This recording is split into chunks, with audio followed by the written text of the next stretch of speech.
to Pokerole. It's been a little bit, hasn't it? We've had some things to take care of, a few things that postponed sessions for a while, but we are going to come back to things, get ourselves unrusted a little bit, and get back to a normal schedule around every 2 weeks. But this is session 132, and in the last session we had quite a few very dramatic events happen.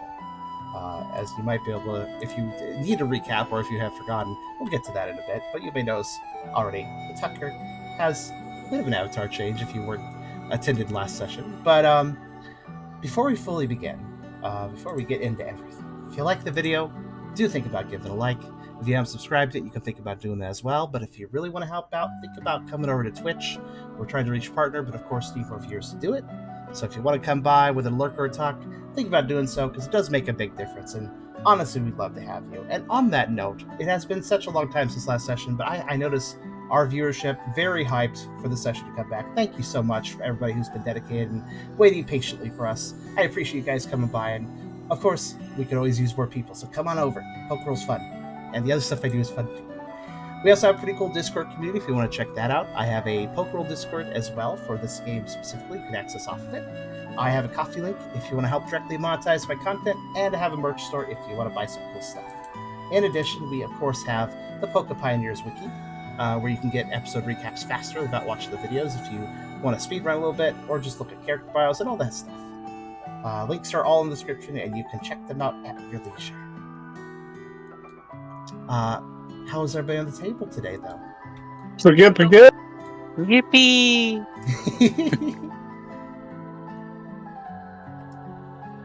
I also have one other rather big announcement. It won't impact today's game too much, but it's worth knowing. And I've already announced this on the Pokerole server. I should probably announce it on my main server. I kind of forgot to. You guys may have noticed that Tucker is fairly, like, when I play Tucker, he's been fairly autonomous as a character. He's also been autonomous in some Tucker redeems on my other streams. It has come to the point where Tucker has become truly autonomous. He has his own independent personality, his own independent being now. So that won't really change how Pokerole works too much, but Tucker is free to speak out of character now if he wants to. He probably will just be going in character today because he's honestly a bit shy about this whole streaming thing. Not to say he hasn't done a few streams himself before, technically, but all the same, just want to announce that Tucker is his own person, and he's happy to keep playing the game. It won't really change too much, but yeah, if he talks in place of me here and there when it's not an in-character acting, that is why. But but yeah, I suppose I can turn that over. I can turn things over to you, Car, or we can talk a little bit, whatever. It might be for the best that I give us a bit of a recap, since I know everybody in the audience, as well as the players and myself, are quite eager to get back into the action. And as Charm expressed, thank you everyone for your patience, and honestly for your excitement at seeing us back. It's very heartening. Luckily, however, the moment I mentioned making a summary of some kind, our dear Tubby managed to write up something short for us. Yes. In the group chat. Is that right? Yeah. The very quick and short summary of things is Team Cheer set out on their multi-goal adventure, in which they were finally settling side quests from V, Mawile, and in Ryder's case, Eternatus. And indirectly, also for Pangoro, because Ralph had an idea to cultivate the noodle fruit. And also technically Brooke, who wants to learn rain dance. During their travel to their first destination, which would be in V's side quest, they were separated and ambushed by Corpse Fang and his lackeys. And in the most recent session to happen, they fought Corpse Fang for the final time. And it was during this fight that Tucker evolved, finally able to accept and move past the maddened Mightyena and their machinations. But for those who want a more detailed summary for the last session, I can certainly give it here, which was written, if I recall correctly, by Ennio, who has been the most wonderful summary writer for the many sessions yet. The true MVP for Quite amazing. these sort of things. Yes. Yes. And as Charm mentioned, there are session write-ups for pretty much every session that we've had on the Mirahese wiki that we've got for Poke Pioneers. So if you want more details and you don't have the time to listen to the sessions, or you want to just catch up or recap yourself, that's a good place to go. But for a session recap of last time, session 131 was Festering Howling Moon. Brooke, Ralph, and Ryder appear as the towering figure of Corpse Fang traps Lyre beneath their paw. Brooke and Ralph immediately realize who it is and scowl, while Ryder realizes that this presence was likely what they had been signaled about earlier, and immediately tries to attack by throwing a vial of sludge from their experiments at them. However, as the vial breaks and the toxic sludge burns the Mightyena's body, he seems completely unfazed by the attempt at an attack. Tucker pleads for them to let go of Lyre, to which he simply laughs, remarking on how stupid it'd be to let go of a hostage that would ensure Team Shear doesn't escape. They command for V, Hotdog, and Mawile to avoid intervening in the battle they wanted, and the three reluctantly agree. While V and Hotdog move to a safe distance away without comment, Mawile looks serious and, as they move back, tell Team Cheer that she will try to grab Lyre and get them away as quickly as possible if the team can give her the opportunity to grab them safely. Battle soon begins, with each member of the team attacking independently in an attempt to take down the Mightyena, and the imposing figure using peculiar meld moves that can attack all of the team at once, mocking the team for how ineffective their moves seem to be. During the fight, Tucker is able to use Sand Attack to distract Corpse Fang temporarily, granting Mawile the opportunity to grab Lyre and get away, so that the team can battle without worrying about them. As the battle continues, the team begins to work more in tandem with each other, with the combined efforts leaving more of a noticeable impact on the Mightyena. However, the battle was still inflicting a significant toll on everyone, with Brooke having to utilize a reviver seed at one point. The situation only grew more perilous as the party noticed that the Mightyena from before had caught up and began to intervene with their prior tactics, which only placed more pressure on Team Cheer, including stealing away items. In a last-ditch effort, the team grouped up and worked together to perform a single powerful attack. Ralph and Ryder propelling Book and Tucker into the air, Brooke releasing a barrage of icy blasts from the sky, and Tucker striking the leader from above with an Ice Fang, rendering them too weak to continue fighting.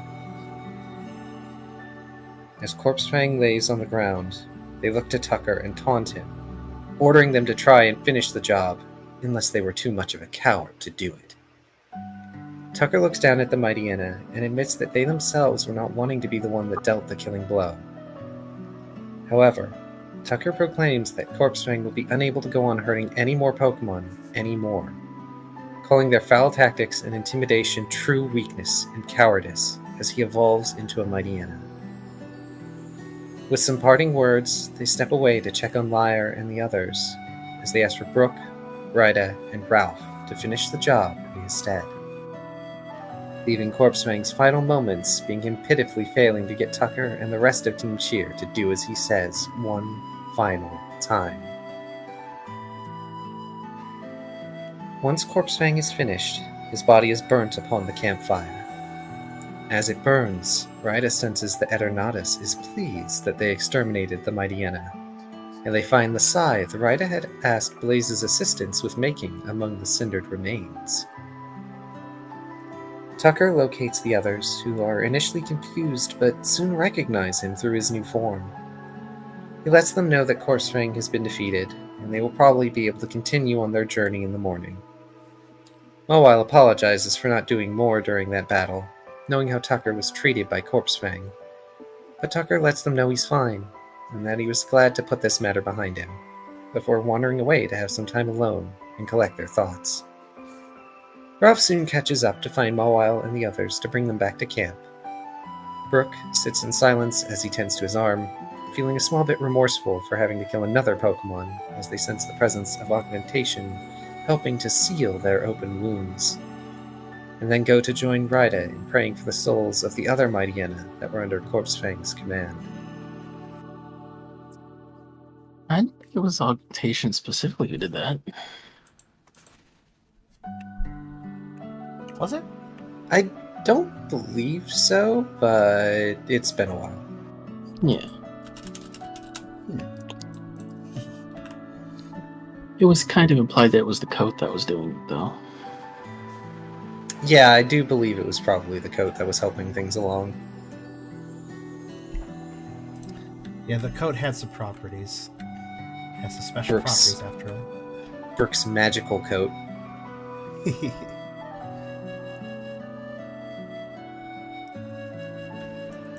But yes, that is where we ended last session. And I believe where we ended that night.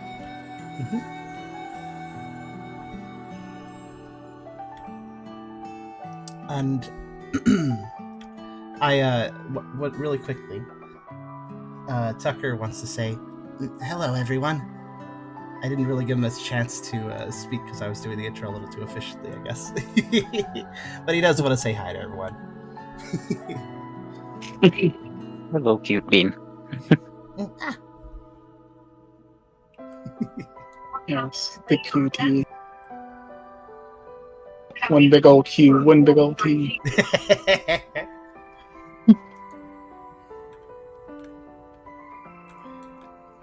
And yeah, Tucker appreciates everyone's support as well.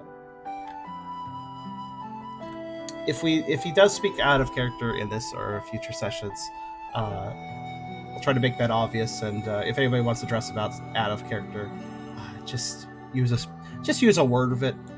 You know, Tucker will not be reading chat really, but yeah, on table I mean more. Speaking of Tucker, I want to note that I think when Tucker, I think I said in last session that when Tucker went off, he ended up just kind of resting on a rock somewhere by himself and probably sleeping there for the night. So he's not currently in the immediate group.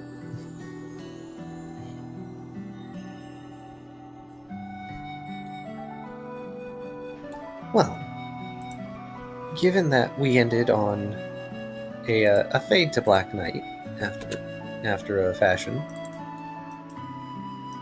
who wants to be the first to wake up? I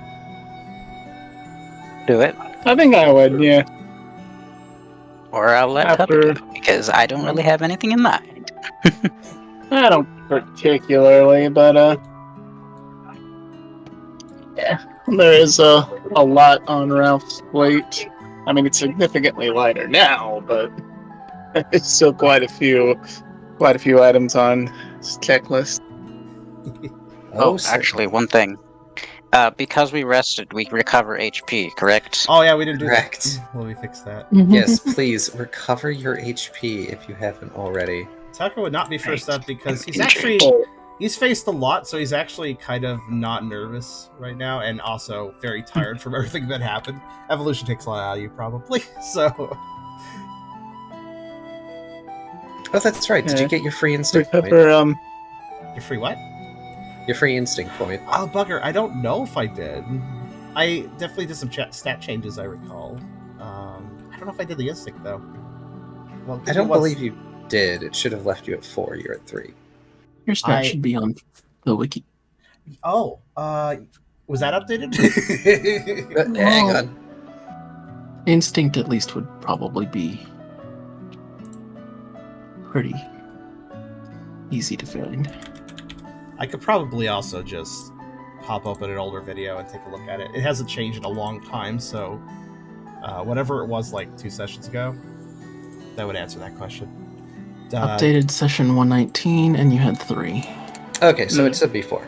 Okay. nice. I'll add a point. Excellent. Very good. Um, Notices that. But yeah, Ralph, as the first to wake up, you will first notice Mawile, who is snoozing happily against you. And also Liar, who is snoozing happily against you. Oh, And I am the bed. you are. You are bed for Mawile. You notice something else, though. You realize there is Fluffy next to you. You do not remember Tucker coming to sleep next to you. You remember Tucker walking off. Mm-mm. And when you look to investigate, there are, like... Somebody roll me 2 Dune dice. I want to roll. That'd be good. Also, I think, Tubby, you could restore your will as well. Yes. That will be okay. Oh, sad. I was hoping for a bigger number. Anyway, there's like 5 Poochyena that are just sort of curled up near you with no explanation whatsoever. Huh. No. I killed their leader and became their leader.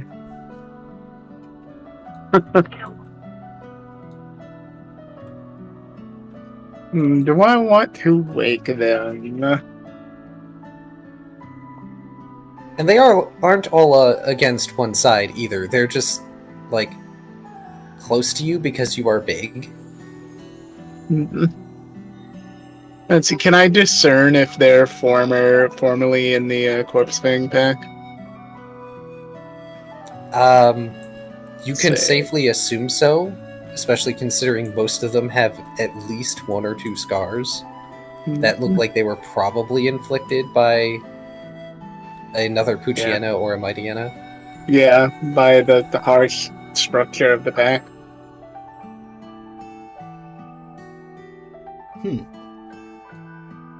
This is definitely a hierarchy thing. Yeah. Interesting.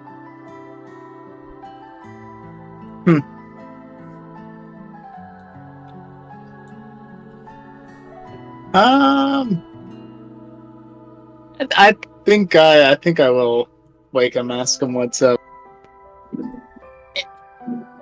Trying to not wake the 2 whom I actually don't want to wake. Reaching behind me with my arm, V is in your tent. I'm their tent. I'm a little curious. Is Ralph waking them up all suspicious like, or? More curious. Hey, you guys. Trying to but whispering. Hey, you guys. Hey, to reach his hand over his body to don't just them. Trying to reach that one hand because Liar is trapping the other unintentionally. Also, we can move back to using Wild Prairie if we want to. Okay.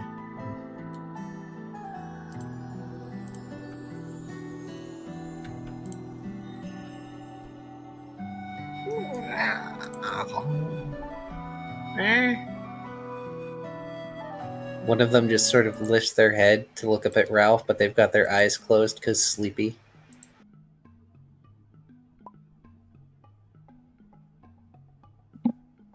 Yeah, you guys, what's the dealio?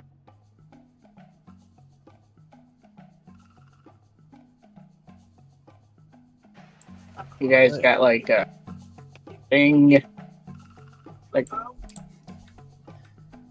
One by one, all the Poochyenas lift their heads.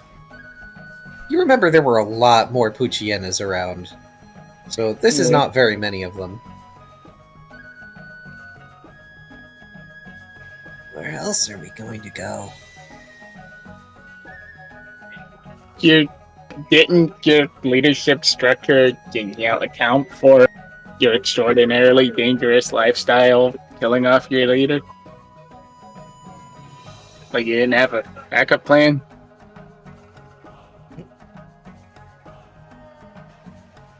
One of them tilts their head to the side. They've got floppy ears that flop over their eyes. Backup plan? Yeah, like in case, someone else to become leader in case the leader dies, which is an extraordinary likely scenario. Anyone who ever tried to challenge Corpse Fang always ended up a corpse. Yeah, I see.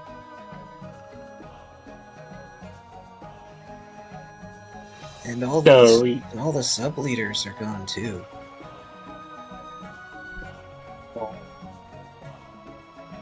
That's God, that makes things complicated because I'm supposed to be like, one of the good guys, so I can't just leave you homeless. I mean, I don't know, What's a between home?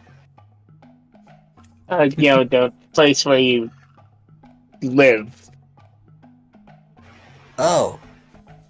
You mean like the lair? Yeah, something like that. I thought those were only supposed to be where you stayed the night. Yeah, semantics.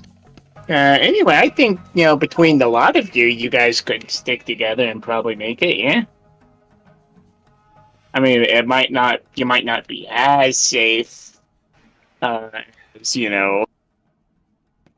being in a bigger group, but, The Poochyena teamwork makes the dream work. The Poochyena look very confused and unsure. They have had the concept of being able to just sort of live on their own beaten out of them, basically. Like, they have no pack leader structure, and it doesn't appear like any of these are ones that had any wherewithal to try and challenge Corpse Fang either. Or if they are, or were, it's not showing. Yeah, like, if any of them ever did speak up even a little bit, they were kicked across the, whatever cave they were sleeping in that night. Mawile yawns and stretches atop the Ralph bed.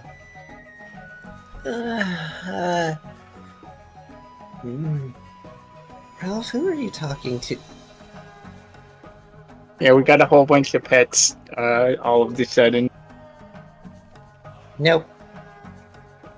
She folds her arms as she sits atop Ralph's belly and looks down at him, still drowsy, just giving him that look.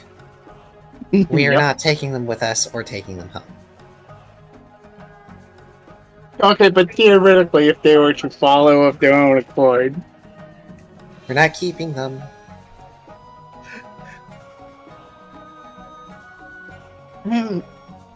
Besides, these aren't ferals, they're wilds. Well, you don't suppose they could be we could get them to do stuff for us? I'm not sure how to feel about this conversation. Because I don't disagree, but also... Good morning, I've adopted 500 children.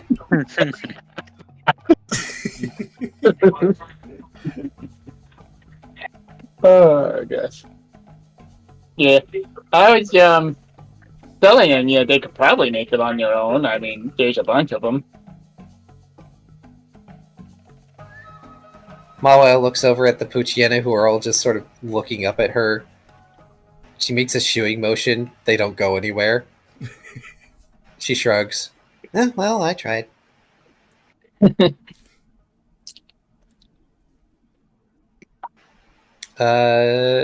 Who wants to wake up next? Have Ryder do it.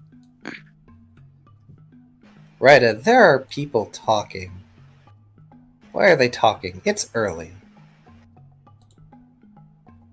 Well, Ryder would get up, stretch a bit, sort of look around to make sure the perimeter is all right before investigating further.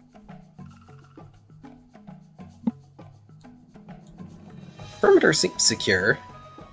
It doesn't look like anything even really attempted to get close after what happened last night.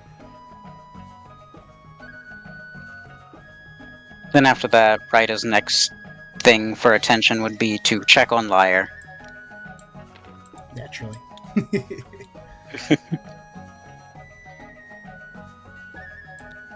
Indeed. Lyre has woken up, unfortunately. They have moved away from the Poochyena, but they don't seem particularly intimidated by them, even though at least one of the Poochyena is looking at Lyre like they are a tasty venison snack.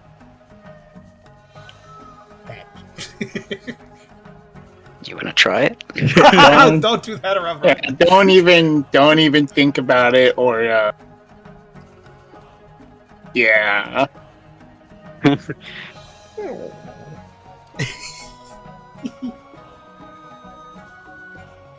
Ryder just looms behind them, cracking their knuckles. But just one nibble? They can live without a haunch, right? One of the other I don't know, can Poochyenas. you? One of the other Poochyenas, the one that first talked to you, just sort of baps them on the head, and then does it again and again in rapid succession, kind of like how cats do. Do you want to die? No, no. Hey, so Ryder, your friend's in here. I believe part of the deal was me and Mawai will get our own tent.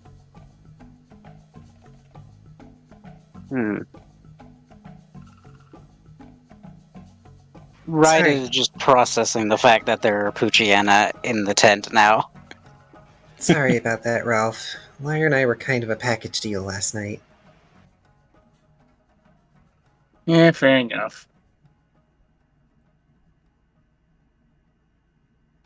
Lyre is looking at Ryder now that they've woken up, mildly worried by the presence of the very scary-looking weapon that Ryder has acquired. Oh yeah, that. Wait, what? I forget. Ryder acquired Last Breath, which is their new scythe, courtesy of Eternatus. Oh, I forgot that happened. That happened in the last session, right? Mhm. Yes. Happy end. How did I not spot an object? I'm curious. I forgot. They didn't. In the fire. They took it. It is the scythe that Blaze was making. Eternatus just decided, waiting is for chumps. Oh wow. The quartermaster is going Not for my crazy right now. acolytes. Not for my acolytes. Oh man, bonus points if Blaze was there when this fucking like a demonic portal opens up. The little tiny skeletal, or well, the huge skeletal claw like pinches the scythe and pulls it through the portal.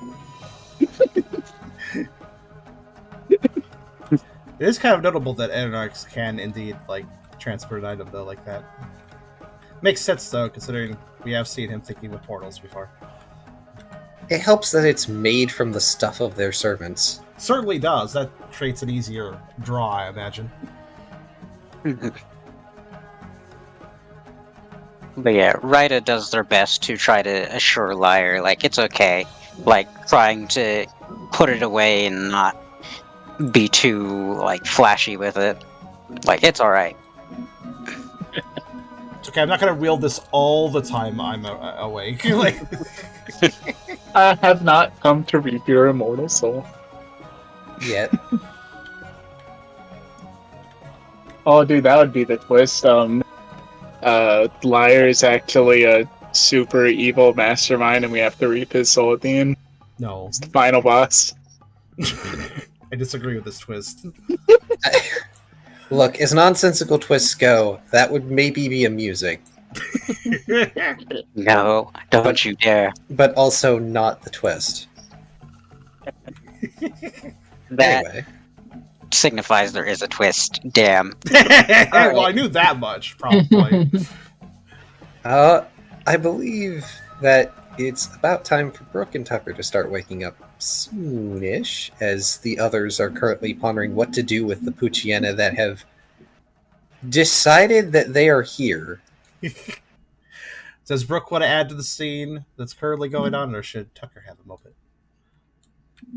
I think Brooke's still hanging around the campfire that's probably smoldered out by now. Yeah, imagine he's out Yes. from the commotion at this point. But he'll probably be awake.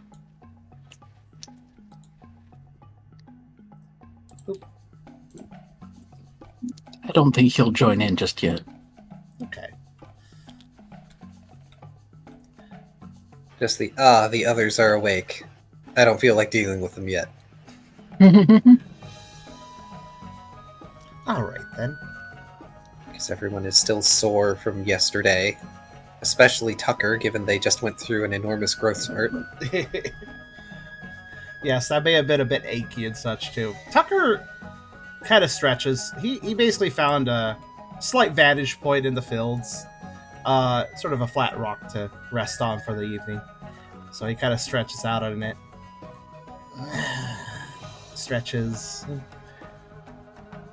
Slowly wakes up to the morning sun. And looks himself over a little bit. Just remembering, kind of recollecting as he wakes up and remembers what happened last night.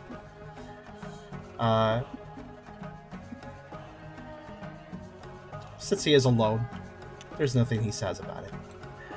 But eventually he will climb off the rock and head back to the group. I just realized this is an old Mayena model and does not animate when I picked up. That's okay.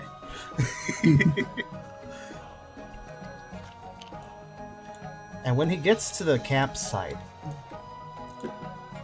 he kind of approaches slowly. Fortunately, I don't believe anyone would mistake him for one of the sub-leaders, was it? Since Tucker does have, if for anybody forgetting, quite a distinct look and coloration. So he kind of observes the campsite from just aside it, noticing indeed the Poochyenas. They were not hard for him to smell before he even approached. So he just kind of walks to the camp and has a sit down by Brooke, kind of similarly, just kind of watching things, but not getting directly involved just yet. He does give Brooke a reassuring look, no, basically silently saying, "I'm okay. I'm doing all right." Brooke smiles and kind of looks him over. That makes Tucker sit up a little straighter.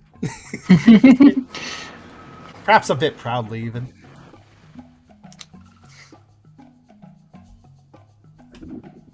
Little sparkles coming off your lustrous fur. Catch it in the sunlight. You've grown up, is what he'll say. I guess I kind of did. Tucker looks a bit bashful about it. How do you feel? Different. Though also the same, I guess. He kind of tilts his head with a toothier than normal grin with his new snoot. Brooke nods. I know what you mean. I didn't really expect that. I mean, without the Cave of Mirrors or anything. But it just felt like the time, I guess.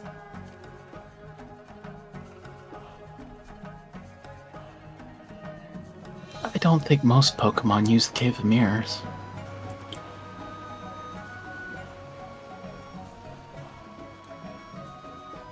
He nods to that. I guess not.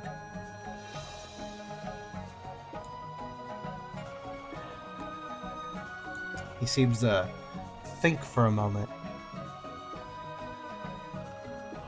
And then kind of pivots his nose towards the Poochyenas. What do you think about doing with those? He kind of asked Brooke, a bit cautiously. Brooke kind of frowns.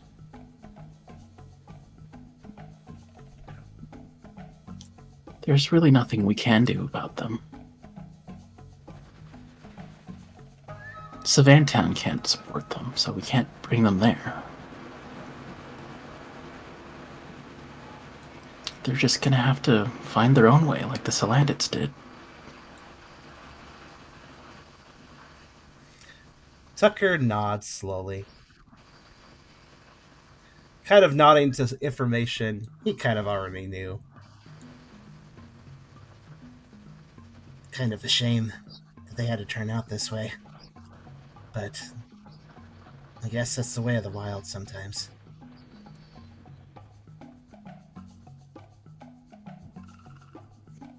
If they work together, they'll be fine. I don't know. You can't expect them to know how to work together after that. Whatever you would call them was in charge. V says, just sort of passing along behind you as they are dragging the bits and pieces of their tent to get it stored again.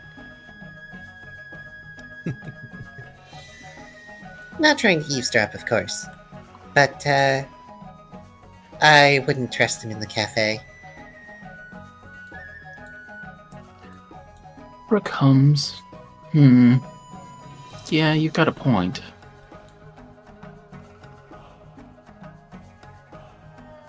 It's not like they have a good role model around. Tucker kind of twitches his ear for a second, thinking. I mean, come on. They look up at Brooke and Tucker. We've got one right here. It's just that, I don't know how much you want to stay out in the wild, Tuck. They gesture, like, rotating a circle with one of their front paws towards Tucker. Tucker kind of gives him a side glance downwards and chuckles for a second.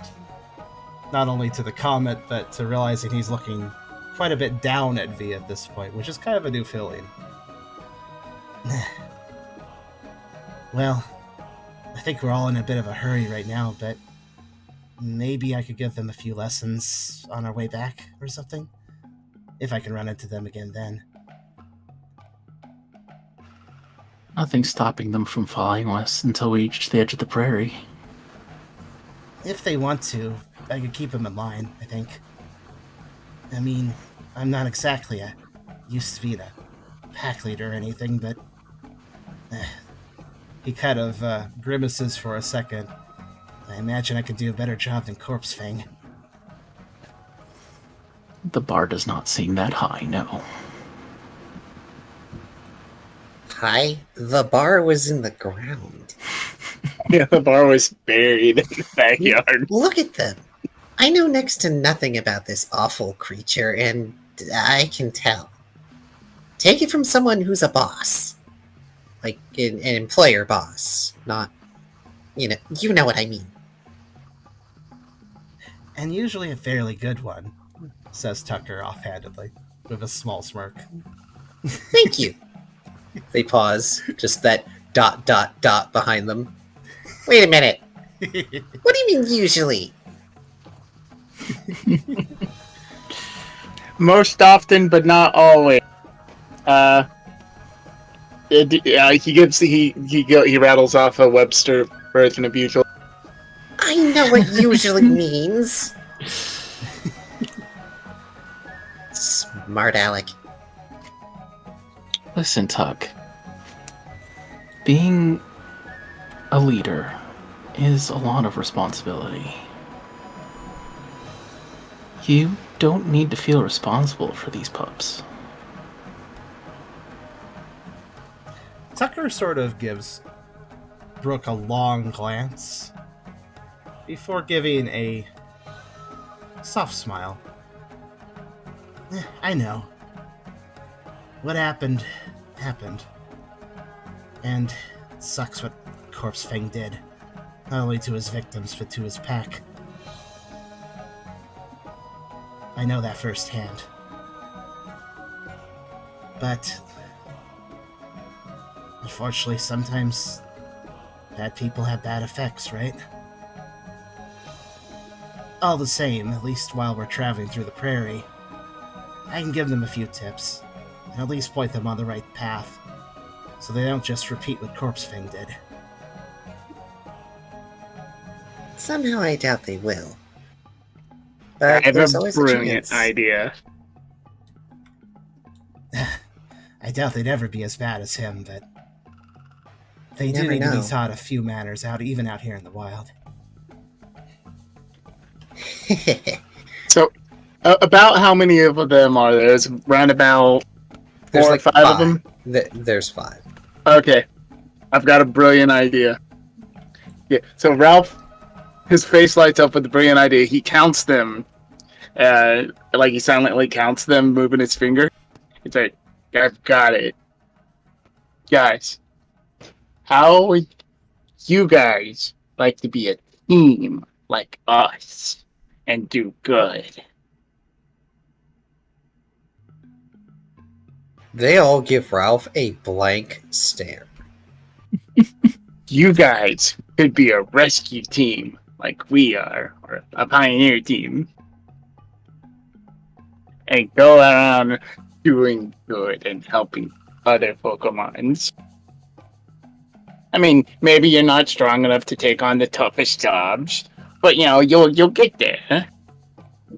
Oh boy, Ralph, you get assaulted by questions like, what's the point of that? How is that supposed to help us survive? Will that actually give us food to eat? Is helping people a food? Yes, Helping you'll people- get food. Yes. Yes, you'll get food. Can to I eat gain 'cause sustenance feed from you? the direct act of helping people? Can we eat the people we help? Like, Yo. I get the feeling that you as a player understand how bad this is, but your character is just starting to realize how bad this is. The head of pioneering, Mr. Pango will answer all your questions. I'm gonna point them towards the direction of Actually, that would be terrible because the fucking Yeah. inspectors are there. Oh my gosh, yeah, that's an even worse reason to bring them back to... Ryder would definitely chime in if Ralph says that in character. Tucker will slowly walk up, having kind of already gotten Brooke's blessing on some autonomy on choosing what to do here. Tucker kind of just walks up to the other group and just stands there for a bit so everybody can notice him. Do the Poochyena have any reaction to Tucker? The floppy-eared one that looks like they shouldn't be able to see notices you first. Oh, it's the flower.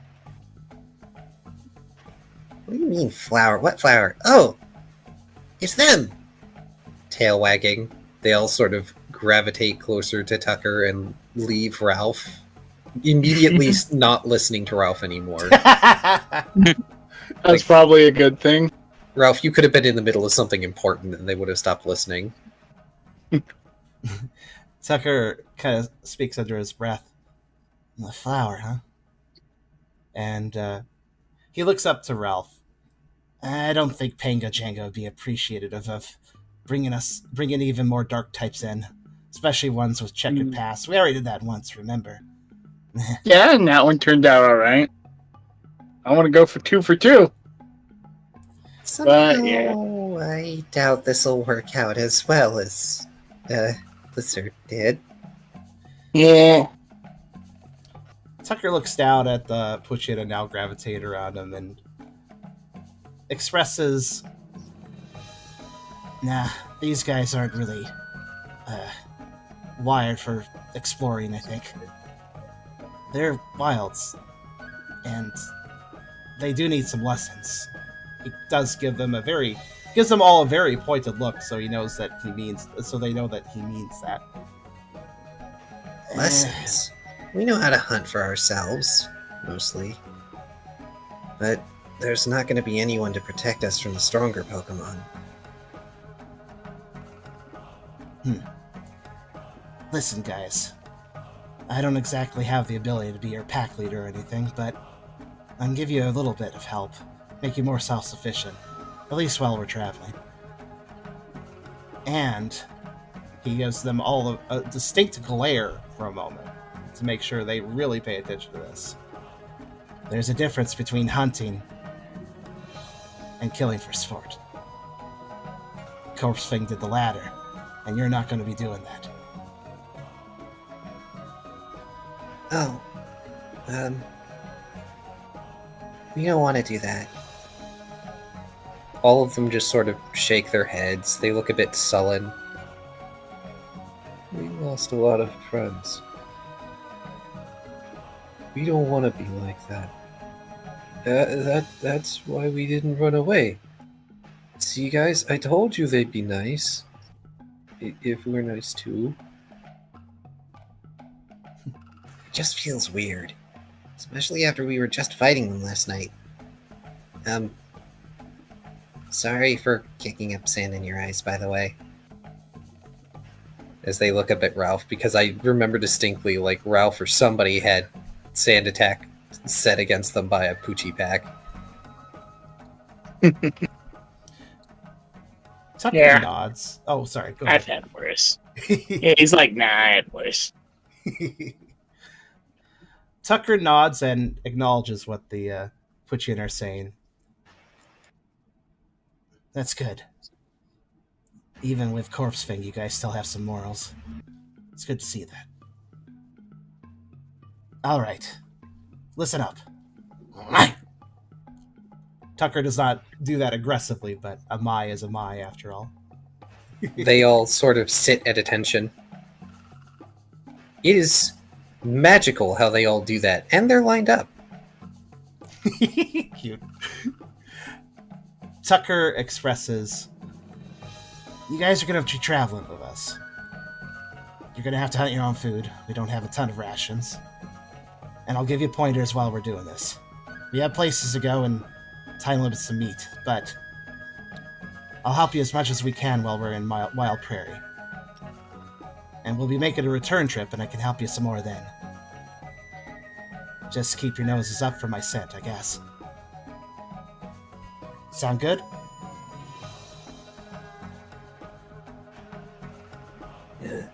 It's not like we have any better options. We'll try to survive until we see you again. Tucker thinks, I can probably help you hunt a bit. Get you some meat to have along the time I'm gone. The quote-unquote lead one frowns. I told you, we can hunt on our own. We're not helpless newborn pups. We've been under Corpse Fang for years. It's just gonna be harder, that's all. Tucker nods to that. And I'll help a bit to ease that hardness. Make it a little easier for you. They look mildly disarmed by this insistence. The floppy-eared one, the quote-unquote nice one, seems quite happy with this. Their tail is doing a wag. Don't get me wrong, type something real quick. Oh, sure. Feel free to continue the conversation, but Brooke is going to say something soon. Okay. I was just finishing off saying, Tucker says, don't get me wrong, guys. I do need you to be self-sufficient. But I'll just help you get there. Ralph was right about one thing. You guys can be a team. Maybe not a rescue team, but you could definitely work together to keep yourselves safe. So, our own pack? Tucker nods to that. But then who's gonna be in charge? Someone has to be in charge of the pack, right? And the Poochyena start muttering among themselves.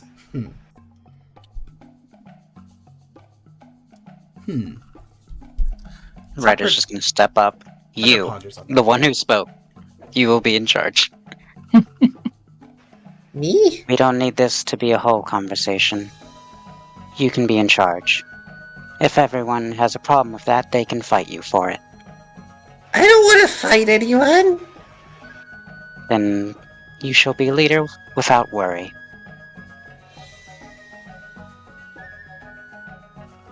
Poochyena are super confused. This isn't how it's supposed to work.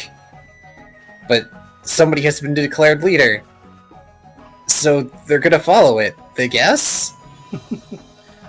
Any objections? I thought so.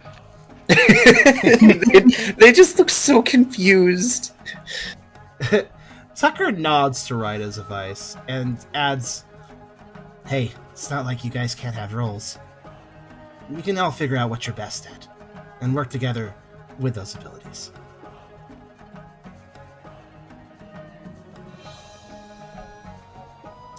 Tucker offers some examples as well. For instance, maybe one of you is really good at tracking, and another one is really good at the hunt part of the hunt. He kind of shrugs. Maybe one of you is really good at finding dens to spend the night in. It's just a matter of figuring out what you're good at, and then working together to capitalize on that. I'm going to quickly grab a drink I left in the freezer. Sure. But we will assume that Tucker has this conversation with the Poochyena, and they're listening, at least more intently than they listen to Ryder or Ralph, because you're Mightyena. You're a power figure to them. And Tucker is well aware of that. He is respected his limitations, though. He definitely is not aware of all the answers, nor... And he's also being careful to keep some distance, because old Tucker might just try to invite these puppies home, but he is completely aware of what Brooke said. They can't house them. It's not logistical. It doesn't make sense for Savant Town, and these pups have to fend for themselves. But Tucker could definitely help a bit, so they can get better at that. Also, could I be promoted, please? Of course. I knew that's what I forgot doing. I knew there was something else. Someone in chat mentioned it earlier, but I also got disconnected, so if I was before, I'm not. No, I know you never were in the first place. Also, it's worth noting that Tucker thinks that this is a good idea in general, because this way he's encouraging proper values amongst the Ninas in the Wild Prairie, rather than whatever screwed up thing Corpse Fang was teaching them.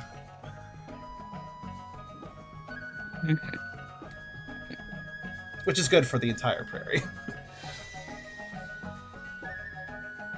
And Ryder is going to recognize that they're pretty intent on listening to Tucker, and pretty much just Tucker, so they're just going to leave the conversation to them, and they're going to sort of head off on their own a bit. Okay.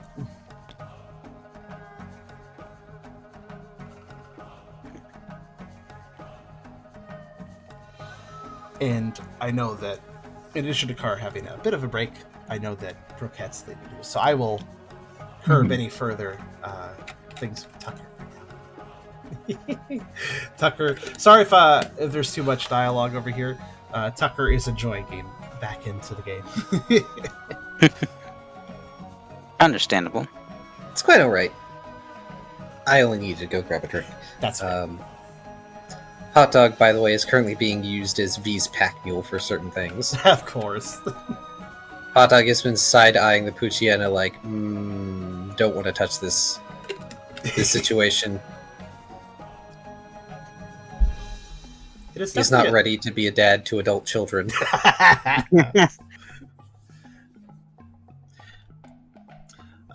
Tucker. It is worth noting, too, that Tucker is definitely seeming, if it isn't obvious, a fair bit more focused and confident. Though it is still clear that he's a little tense doing this, that he's not against putting himself into this role and working towards this role, but his attitude has had a shift with evolution, but he's still Tucker, and he still has a lot to learn.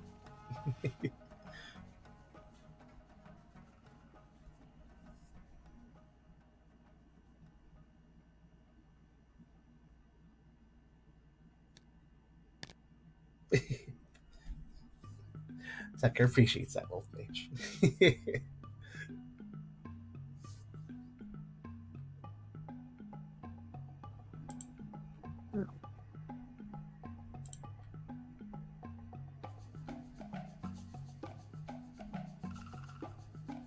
Read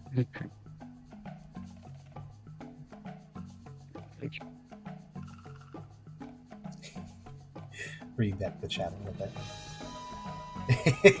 bit. Love the engagement, guys. I can't respond to it, but love the engagement.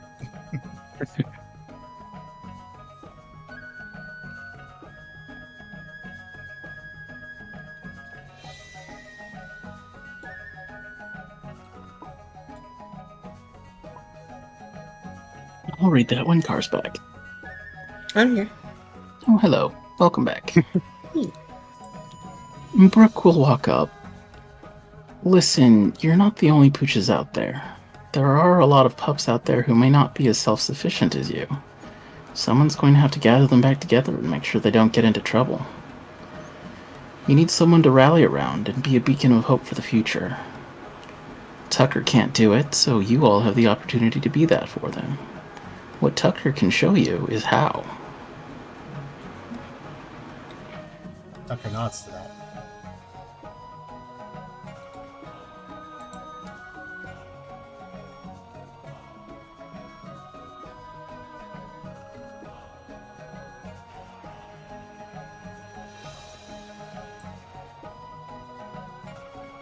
So, you're telling us that we should get all the other scavengers back? I'm saying you have the opportunity to do it if you want to. Chances are they're not going to last too long out here, especially with all the bad blood you have with the Pride.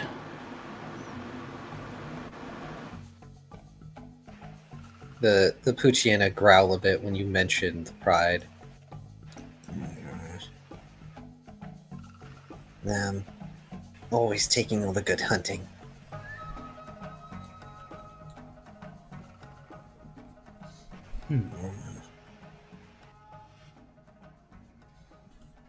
Tucker kind of perks an ear to the reaction to that, kind of looking them over neutrally and considering his response to that.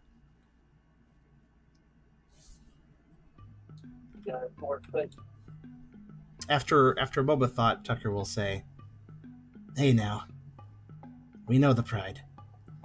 I know that you guys haven't had the best relations, but I'm sure something can be worked out so you guys can coexist. You guys are hugely antagonistic to them for the longest time, so naturally, they wouldn't really work with you before. But now, well, we can report in that Corpse Fang has been dealt with, which will probably make them a lot happier, honestly."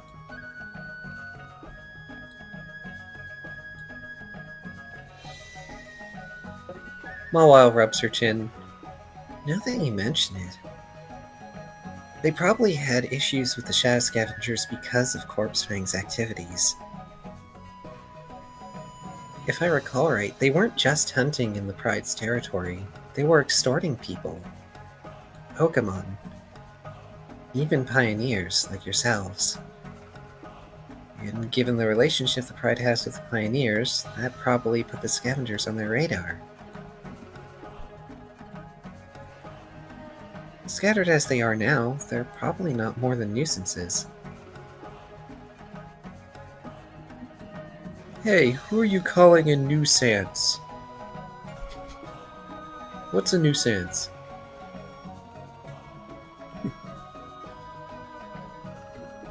Though I do share some of your concerns over their survival. I can't remember. Where is the Pride Lands in relation to where we are now? Did we pass it already? Or rather, the Pride Rock, rather. It is like somewhere around south and west of where you guys are now, because you're doing like a straight shot to V's mission. Mm-hmm. Did we overtake Pride Rock by now?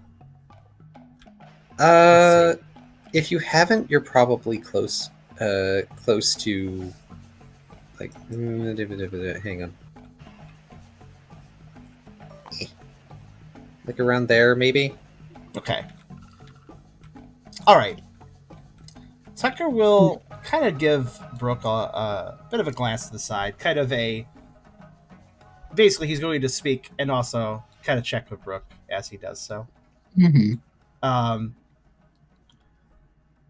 All right. I think what we should probably do with that is, on our way back through the prairie after we've done our missions, we'll stop by Pride Rock and let them know the situation. It might not be good if you guys came, he speaks to the Poochyenas, but we'll let them know how there is a pack of 5 that's seeking to actually harmonize with the Wild Prairies now. And I'm sure that if we spoke for your case, and you guys behaved, that the Pride wouldn't give you any trouble in the future.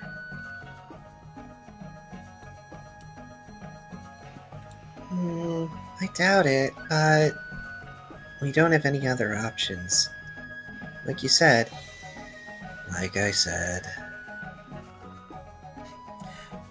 Tucker chuckles at that. Don't worry. I'm friends with their prince.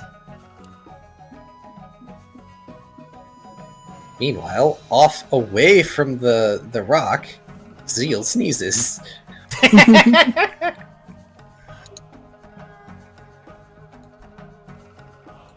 He's all the way back in Savannah.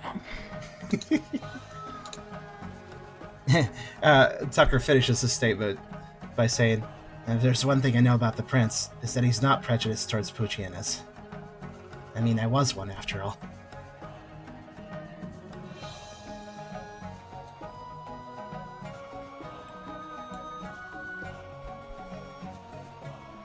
Just imagining now, Hakamoa going, "You okay? That was weird. I want to see if I can do it again." Yeah, you're okay.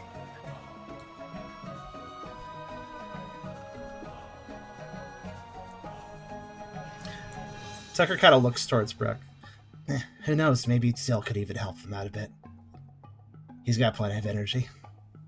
And he actually lives here. I'm sure he'd like the opportunity. Oh, you're giving Zeal minions. This is not what I expected, but I'm okay with it. I think we could expect him to mostly teach the right lessons. Oh boy. Is there anything anyone else wants to do in the morning? I think I briefly mentioned while you were away that Ryder stepped off to be by himself after Tucker started chatting with the pooches. Ah, alright. What is Ryder doing? The original plan was Ryder was going to start practicing with their scythe, but eventually they decide to just sort of have a sit down to think. Just contemplating some things. Oh. Contemplating what, may I ask? I guess the vague idea of what has happened, what is to come. But if anyone wants more details, they can ask personally. What? Oh, that's right. The reason I never gave Tucker a proper anime model is because the models current model table has a broken bayonet. Worked. Bork. Oh well, it's fine. At least I have the old version. Oh no, maybe I was just like, oh, I don't have a actual Poochyena in the bag anymore, so just since we have a take along group, I figured may as well represent it with something. I'm so sorry, Hydra, by the way. You literally just told me what Ryder was thinking about, and my brain did a brain fart and tossed it out immediately. What is Ryder contemplating? General, what has happened and what is to come. Oh, yes. You have slain your target, which has earned you more time with Lyre. Mm-hmm. Mm-hmm. But in order to make the length of time Lyre can be out longer, permanently, you still have a task to do. Mm-hmm. A task that is, as of yet, still half a continent away or more.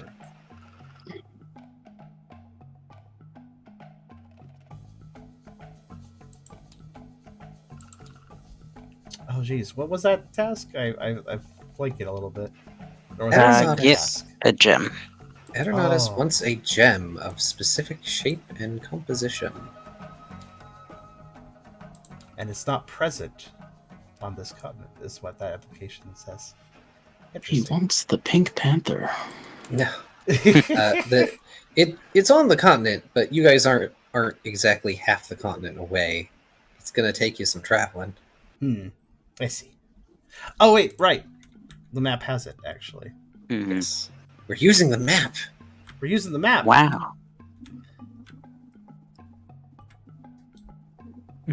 Yeah, over there. Unexplored territory, I believe. For us, at least.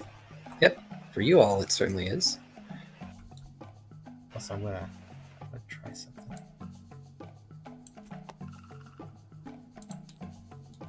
Okay, so the shy version is functional. I was just checking. I mean, he does. Let's see. Can I play with that? I don't know if I can. Man, the shiny Poochyena isn't terribly impressive, is it? It's kind of yellow. It's kind of like It's one of- weirdly. It's like a muddy. I guess It's one of the quote-unquote gold shinies. It's not bad. It's just I like the eye. I At like the least eye it's not lime green, color. Why is that such a common one for some of the older? because they were lazy. I jest, though. It's because they had limited palette, Yeah. and they never bothered to change it afterward. And they were lazy. I was recently. It's not to tangent too much, but I was recently watching a playthrough of Pokemon Stadium somebody's doing, and I forgot that there's a lot of traders with like the NPC traders. Apparently, the custom nicknames, they all have custom nicknames for the Pokemon, and some of those custom nicknames actually change the color codes. So you get cool things like Magnemite that's normal colors for the most part, but its Magma colors are like purple and green, and I thought that was really neat, actually. Really? Yeah, there's Oh, some that's really so cool. there's a ton of unique colors. I've been watching the playthrough and seeing a whole bunch of them for the Pokemon. This was before shinies, mind you, that existed. So they just kind of have these. Yeah, apparently the nickname codes will actually colorize the Pokemon different ways. Oh, Kind of neat. sad that that's not a thing, but all right. Anyway, moving on. If there is nothing else anybody wants to do, it may be about time we proceed. Yeah. Yeah, I'm hyped. Okay. Now, if I recall right, it took you guys like 2 to 3 days to get to where you are now. I do not recall. So okay. Where the heck is the... I didn't want to shuffle that. So I will make. Oh, what'd you shuffle? I shuffled the dungeon icons, it's fine. Oh, okay. That's not a big deal. I'm gonna make a little. Uh-oh. Not room for notes. Hold on a second. I'll just put it at the top. You're out of room for notes. You do have a personal notebook too. That's true. I do. I forgot about that. Oh, I can update my hit list now. Ryder has her death note. You can probably get rid of tapestry from the gallantry, because that's probably not something we'll get back to. Okay. I feel like that was given to one of the Spinnerack minions. I don't. I feel like you might be right because I don't even. Let's see here. Is it even in team storage? No. Okay, Yeah, I think it think was. I think it was given. So, if you Slams meet everywhere. if you meet the seamstress again, Mhm. then that may or may not come up. Okay, I can leave it there. It's okay if side quests don't get finished, though. That's understandable with our side quest lists. I mean, like a bunch of little things. It's fine. Yeah. Also, the bring back Shellen outfit for refitting is more pertinent than ever. That actually has become more pertinent, so we can probably figure out the tapestry thing during that little visit if that happens. In any case, who wants to do the daily survival roll? I think. I'll let someone else handle it because I already rolled. Yeah. What's the roll? Just a general one roll. It's a doom die roll. Basically, it's an insight survival nature. Oh, it is using by. Okay, yeah, sure, totally. That would be.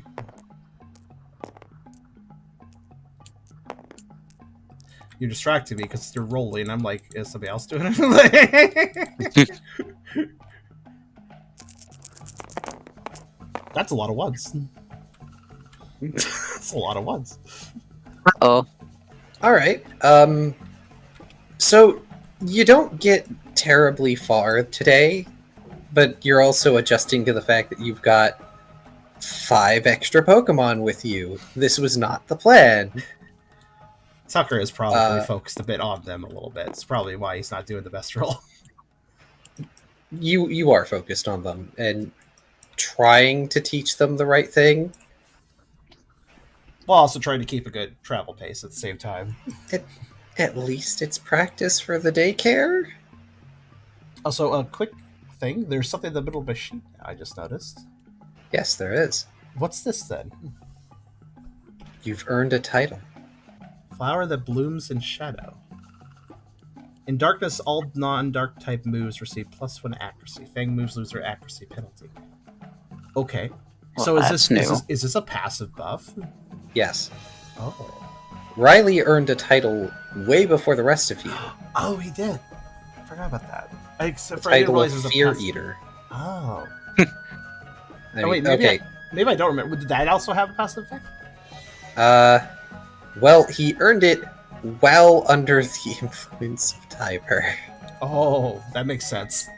Right, he got scared of eating people. Oh, Yeah. right. That was a debuff title, basically. A passive debuff. It did not get to go into effect, unfortunately. This is cool, though.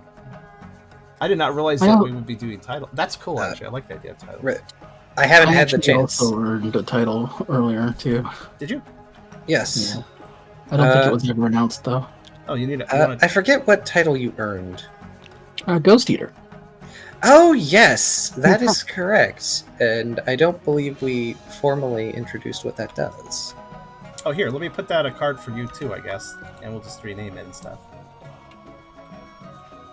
Just get me a title. Ryder is death.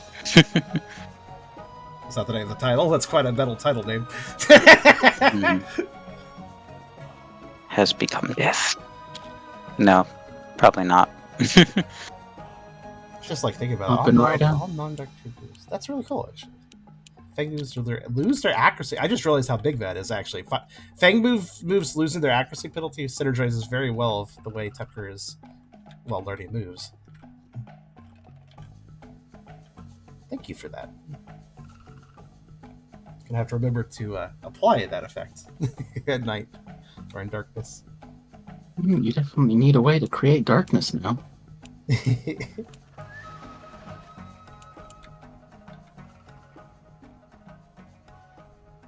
And for those that didn't see last time, I automatically earned Crunch, I believe. I think it was an automatic. Yeah, it was an automatic There we for go. evolving. So let's take a look.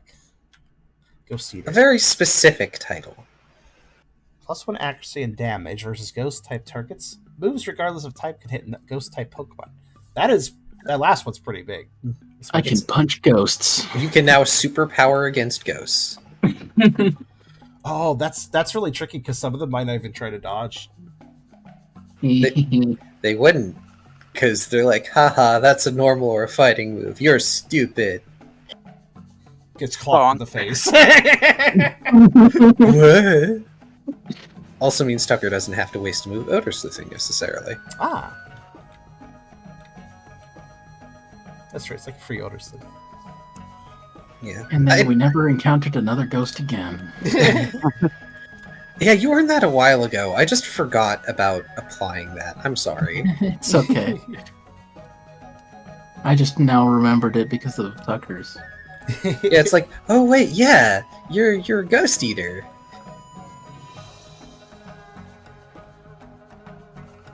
Oh, but there's titles in store for Ryder and for Ralph.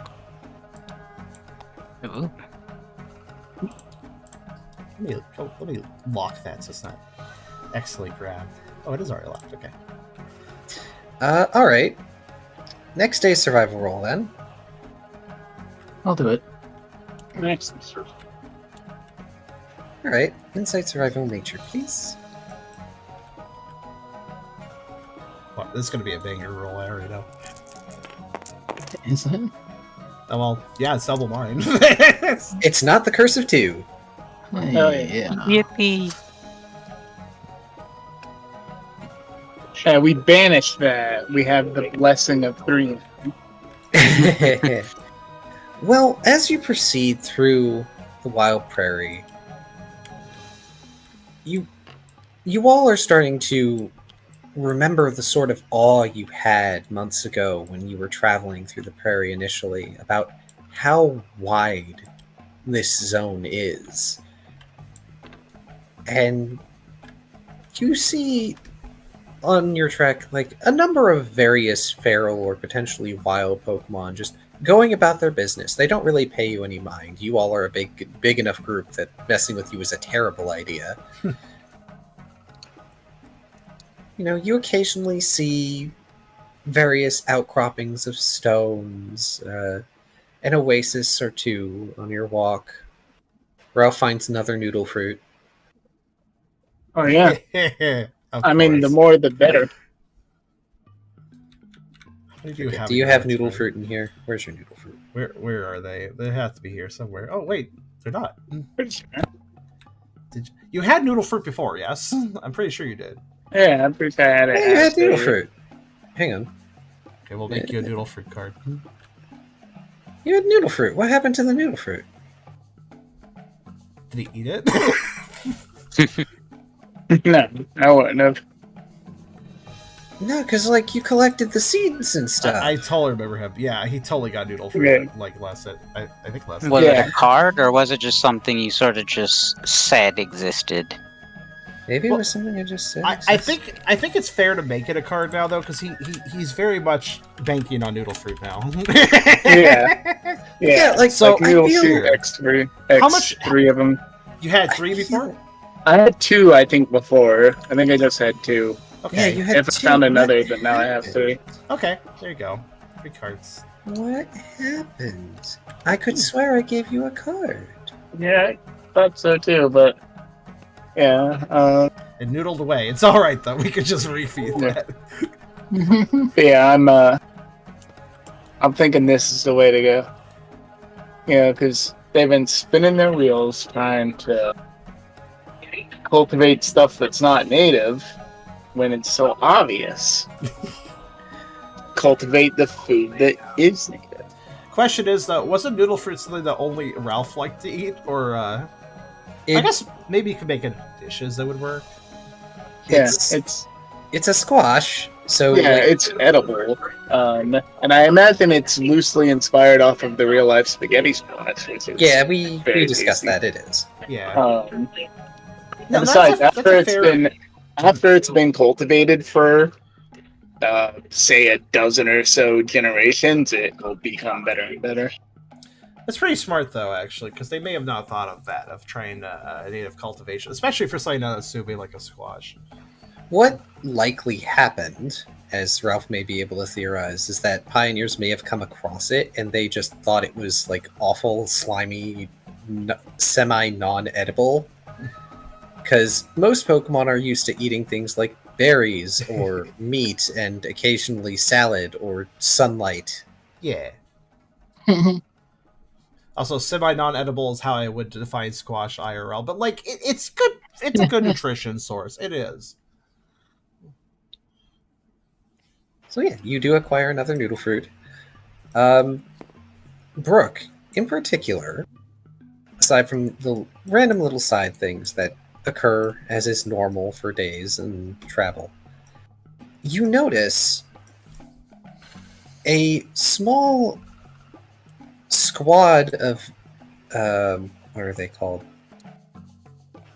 Poniard, that appear to be heading west.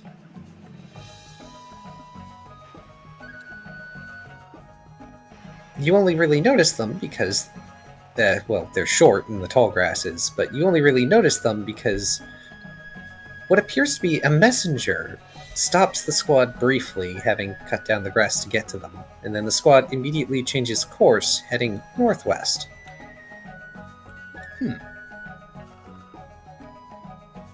Brooke kind of raises a brow and notes that for later. That's out of character. I bet they're like going to either meet up with or going to fight the gallantry. But I could not think of an in-character way that would be known. Yeah, They Brooke would is have- kind of aware of that. They would have to be going east for that. Yeah, I was going to say, They're did you heading- say northwest? Yeah, Correct. they're probably going to Aster Rock. Okay, that would make the most sense. That means Maybe. they're not traveling terribly. They're kind of going the same direction as us, sort of. It's where that one guy that was antagonizing the gallantry is hanging out. So you think? At least that's what we've heard last. Perhaps mysteries for the future. Let's discover. Perhaps. Anyway, one more survival roll, please. Maybe. Please, no botch. I'm glad that Tucker's evolution didn't botch his rolls, because like seriously, I should have got more than 2 there. Alrighty. Yeah, let's see what you can do, Ralph. Alrighty. I forget what the survival roll is. It's insight, survival, nature. Excellent. Also, I noticed the message there. At some point, Brooke will look at Ryder's scythe. Wait, where'd you get that thing? Oh, Damn, that you is did a one. Tucker roll. You shouldn't do that. Aw. Also, now I'm reminded of the meme. Hey, what you got there? A smoothie. Smoothie. Hey, what you got there? A scythe. No! What do you have? That's one of my favorite videos of all time. Cut that eventually. Uh-oh. Ralph, it seems like you might be cutting out a little bit. I will take a look. Oh. Somebody's been roboticized, obviously. Uh-oh. Everybody's doing a little roboting. Or at least Kyrio is, too. Let's see. Oh! It's definitely Discord. Yeah. Am I still dying? Nope. Excellent. Oh, there we go. That Oh, was no. just Am I Discord okay? That was Discord as a whole. It seems to have stabilized. It was red for a little bit. Now it's back to green. Well, no, we lost a Kyrio, though. We did lose a Kyrio, though. There you go. Hello, Kyrio. And Hey, there we go. Discord's Hey. like, huh, Steve's not having issues today. I guess I will instead. yep, as it do. Well, thank you for reminding me, Discord. I should do a table save. But yeah, It's not a D&D game without scuff. Ryder would reply to Brooke at one point, just expressing, "It was given to me from a fire last night, on behalf of Eternatus." He just stopped at that. He was given to me by a fire. Oh, okay. Brooke getting big cult vibes from that entire exchange. Like, yeah, sure. The fire provides. Tucker has also made note of the scythe. I actually had a question on his behalf. Yeah. Does it smell? It's a poison scythe. You know how Tucker is a poison. No, it doesn't. Okay. There's a reason it doesn't. In that case, Tucker has no idea it's poisoned. It's an assassin weapon. He is aware that it looks dangerous, though. Does.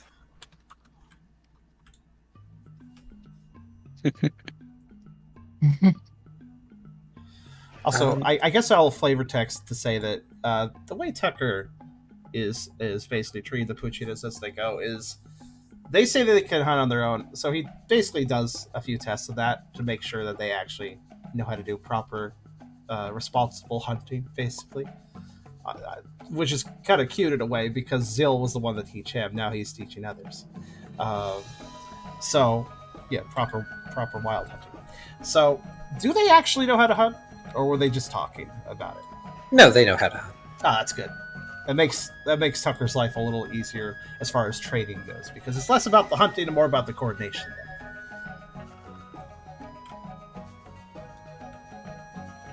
Also, with Ralph's roll, we can go to Dungeons 3. Oh no, Ralph, what'd you roll? Number 44. Boy, that's an unlucky number in Japanese. Brooke will pout. Oh, I want my weapon too. Quick, worship Articuno hired.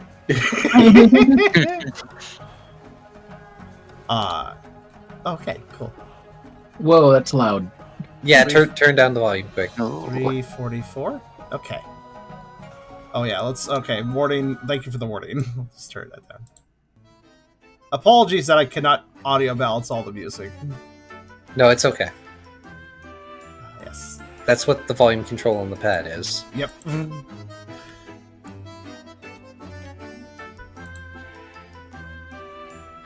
Like we're all hovering, like, should we adjust it? I think it does get louder a little bit in.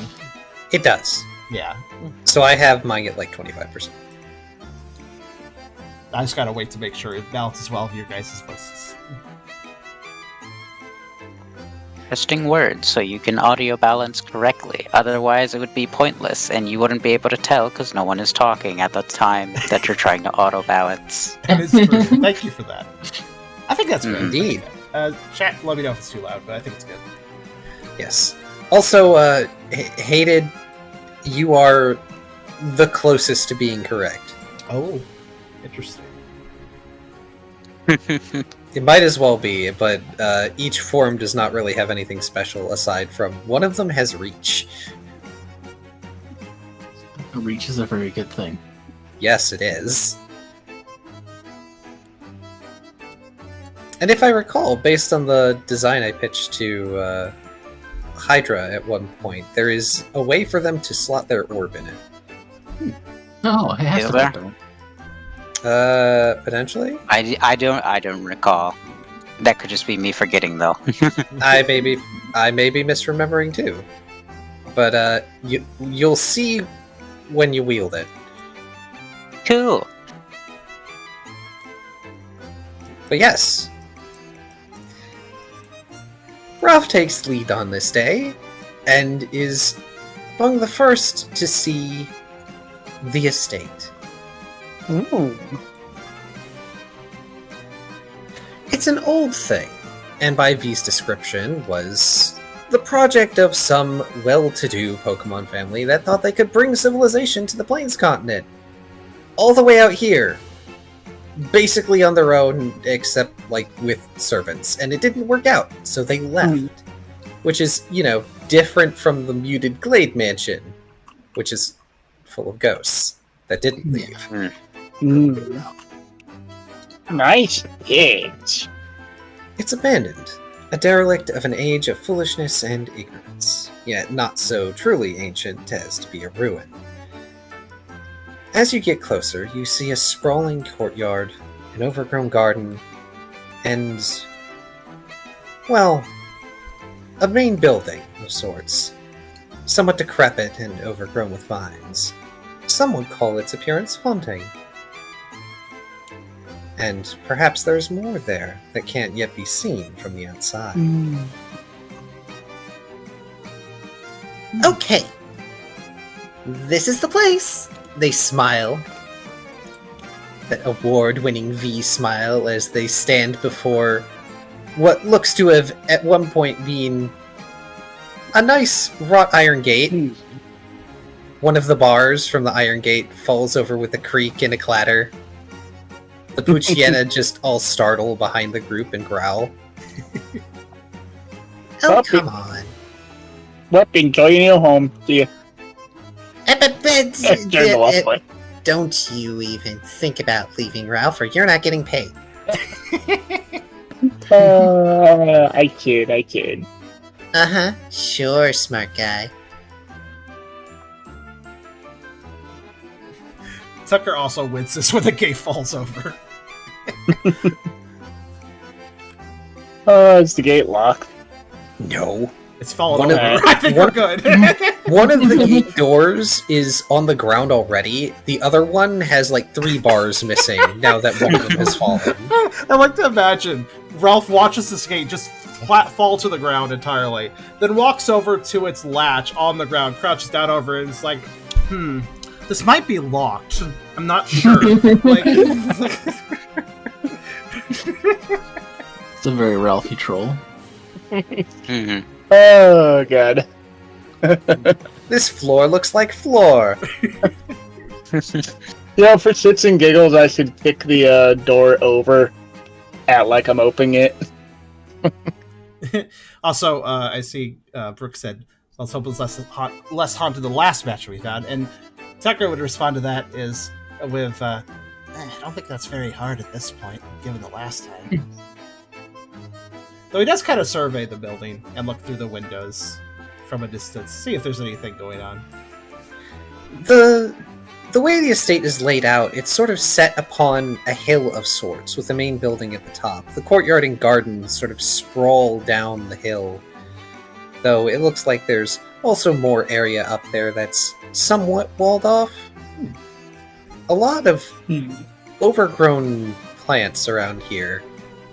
It looks like the estate was intended to be relatively self-sufficient, but with no one to control the growth of the crops and what have you, it's sort of gone to its own devices. I know it's a bit of a fixer-upper, but I'm betting we're gonna find some nice things in there. Indeed. Well, this place ain't gonna loot itself. Let's go protect him while he does it. Protect me? You're gonna help me. As they happily prance their way in through a gap in the bars of the remaining door, which then proceeds to creak and slowly fall over, barely missing V's tail as it comes to the ground with a loud clang. Gosh, Which so close. The Poochyena wince. V slowly turns around. Come on! Tucker flattens his ears at another wince and expresses under his breath, well, if anybody's living there, they know we're here now. Yeah, probably should. Alright, let's go. There's probably some ferals that moved in or something. It's no problem. Not for you guys. You're strong pioneers. That we are. That we are. Have you ever heard of Flexible. tempting fate, V? I don't know. Is there a legendary of fate I should be worried about? Not that I know of. I was trying to think, is there actually one? I don't think there is. That's a good idea for like a legendary or something. Well, yeah, I'll be following. It's like, I tempt fate way harder than this guy. Yeah, and from your stories, you usually end up getting bit. You just doesn't- happen to be able to survive, and she pats his side. Yeah, what doesn't kill me makes me stronger. Debatable. Tucker will. Just- Oh, go ahead. Yeah, go ahead. Oh, okay. Tucker was just. I was just noting to make things neat.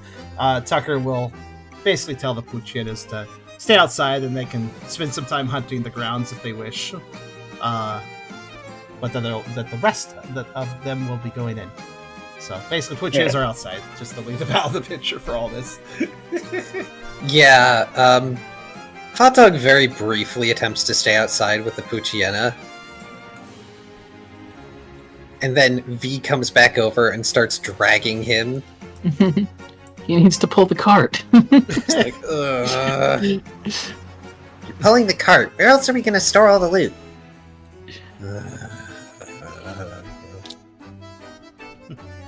Mawile, meanwhile, looks so enthused about being able to explore this place.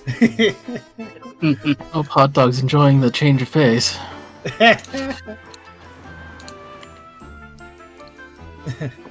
Tucker asides to Hot Dog a little sympathetically. Sorry, I could probably help pull that now, but I gotta watch those Poochyenas on the way back. It's fine. Honestly, this is still better than being a chef all the time. I just thought, I don't know, maybe I could sit out the ooky spooky, potentially skeleton-filled closets of this place. Oh, it's a sense of adventure. Ooh, I hope there is a skeleton. Mawile, with their eyes lighting up. Ooh, I wonder what Pokemon it would be. Would have to be some sort of Pokemon with an endoskeleton, so... I mean, that only eliminates a few, like, bug types and such. To their excitement, Tucker just shrugs and says, I guess I wouldn't mind a bone. Raging. Behave? No, it's a dog! What? He's a dog. Hush. Brooke will enter the mansion at this point. Yes. Oh, yeah. Mm-hmm. I'm following behind V. Where is it? Ah, here it is. Events 3, number 4.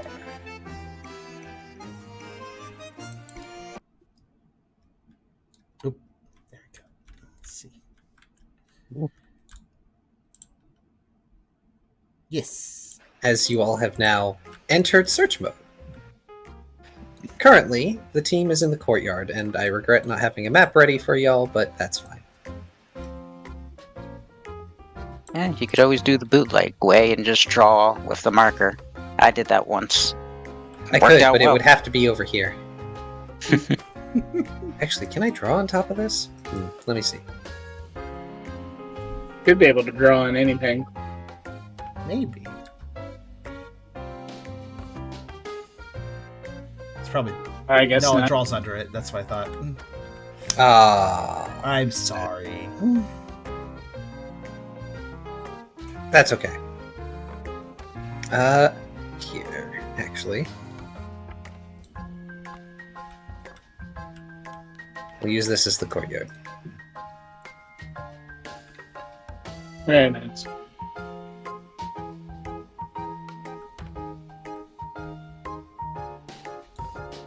Any statues or anything that looks expensive in the courtyard? Not really. There is some relatively nicely worked brick pillar, but the brick itself is probably only moderately valuable at best, made of local clay and rock. Yeah, a lot of weight for not a lot of value. Pass. I mean, the most valuable thing here is the mainly rusted fencing and gate, which, kind of bulky. Yeah, we want bang for our buck. After all, Hot Dog has to carry it. I'm right here, and I have a cart. Yeah, that's what I mean. Like, you gotta pull the cart, so we don't want to fill it with heavy stuff that's not good. Oh, Let's you see. do care about It's me. yeah, a little bit. A little bit. So is the manor the only building there's like no garden shed or anything of that sort? There isn't one Wanna that you be- can see, but given the wanna be overgrown thorough. state of the gardens, there's probably a garden shed somewhere, unless it collapsed over the years. Hmm. Do the gardens have anything of, well, note in them? Since they were presumably growing something useful at one point. Well, currently the courtyard grounds, I'll describe this first, and then I'll better answer your question. A lot of grass is growing, and it's not like the prairie tall grass either. This is probably grass that they brought seeds in for that could survive. It's not lush, but it's not scrungly either. It's a hardy, somewhat tougher grass that under your feet and paws is... It feels like it would crunch, but it does not.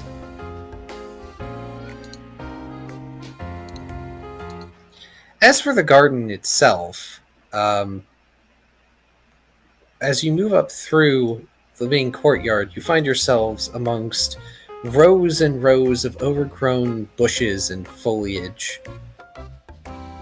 If anything, for those of you who are shorter, i.e. V and Ryder, and Liar a little bit, it's almost like walking into a miniature forest.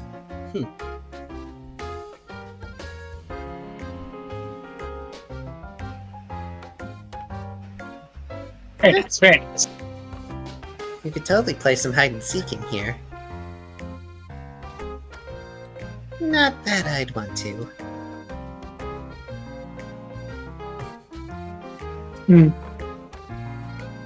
If only I were a botanist, Mawile says, poking at one of the bushes that are closer to eye level for her.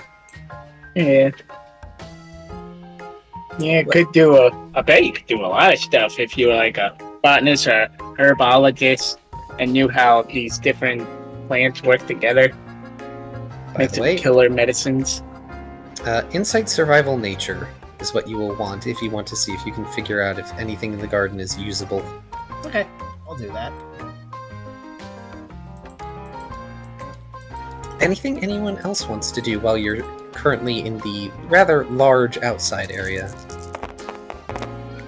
Ryder will probably go up to one of the pillars you mentioned before, just sort of tracing a hand on it and looking it over a bit. It's a basic rectangular pillar made of brick in an interlocking format with it's grout, right? Yeah. Grout keeping them stuck together. Whoever they had do it was at least a professional mason of some description. I'm going to politely knock on the door when we get to that. It's funny when you knock on an abandoned building. Well, it's a polite thing to do. Indeed. I was gonna ask, can Brooke tell if any other Pokemon have been here recently? Yes. You get the feeling that there are Pokemon that you're not seeing currently. And even though your head kind of pokes up over the foliage, it does, like, tickle at your chin and such as you walk through it. So the one really above this foliage is probably Ralph, then. Yeah. Brooke will sort of call out, "Be on guard, everyone. We're not alone here." Gotcha. Oh, perfect. Tucker will actually unintentionally be slightly adorable doing this, but he'll sit up on his haunches like a prairie dog so he can see over the foliage. First, to answer your first roll, Tucker, it's likely that these bushes were, at one point, probably berry bushes of some description. But whatever crops there are or were, you can't really see them too well. It's also gotten a bit late in the afternoon, so you guys are starting to lose light. Not that it's an issue for you. I doubt this. It's also probably just a very weedy scent at this point too, so it's hard to pick out anything. Yes, and it's probable that the weeds have choked out a lot of the more useful plants.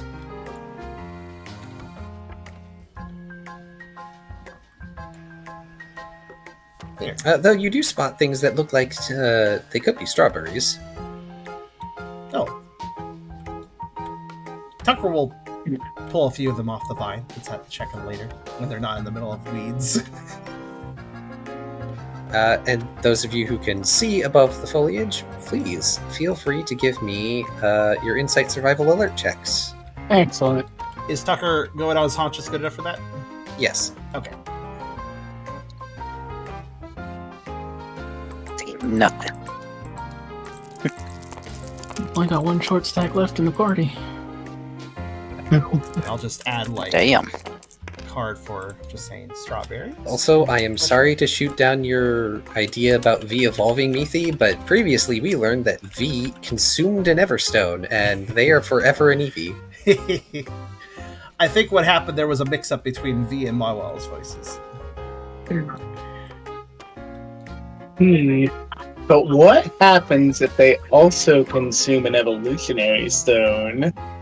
The two stones An fight it explosion. out, and it's It just explodes. They just explode. It's like when you put a bag of holding in a bag of holding. It's just not good. They have what is called gastrointestinal distress. Explosions count as that, I suppose. They happen truly. Don't eat rocks, kids. Yeah, really, you guys aren't like ancient herbivores that can do that.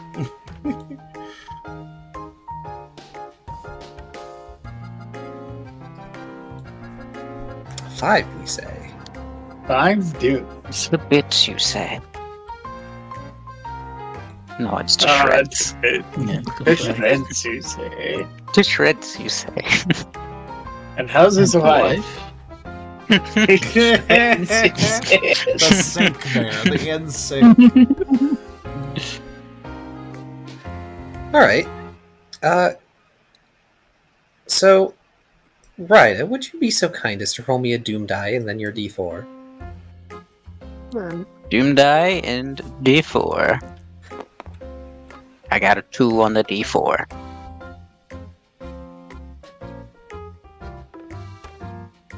A 2 on the D4. Ooh, boy.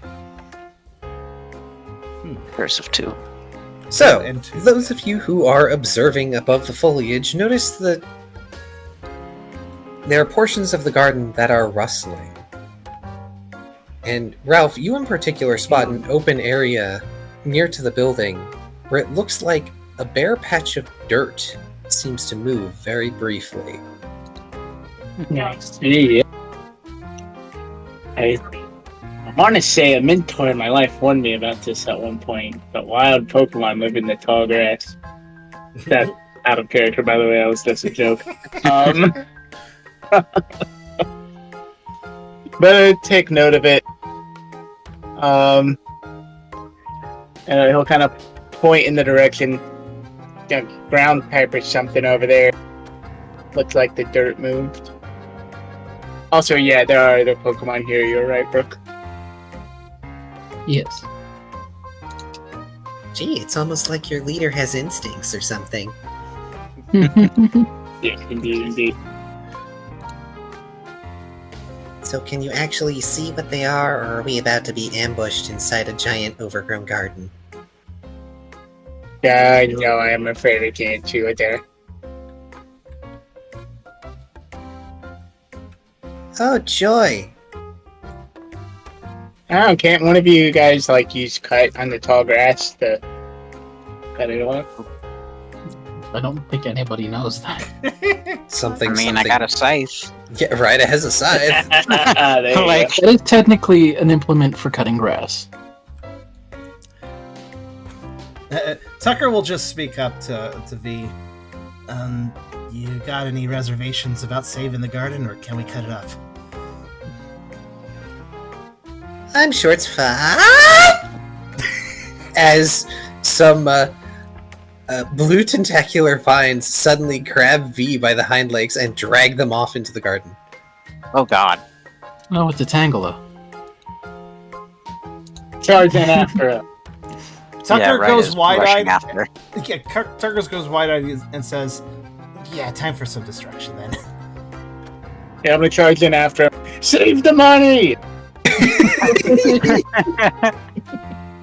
Tucker will charge right after V, and he will use his newfound jaws to crunch his way through, ripping the vines, ripping the growth out of his way, so he can do so. If that's cool. I'm just gonna fucking steam train forward. You probably can. It's probably a little too thick for the rest of us to do that. You probably can, though. Pardon me as I find some music. Ah, yes. We'll do battle to number 26, even though this isn't like a boss or anything. I made the unfortunate mistake of letting you one of you change my tablet page. That's a fine though. Battles 2? Yes, number 26, since this is a V fight. Okay. Ah, yes, okay.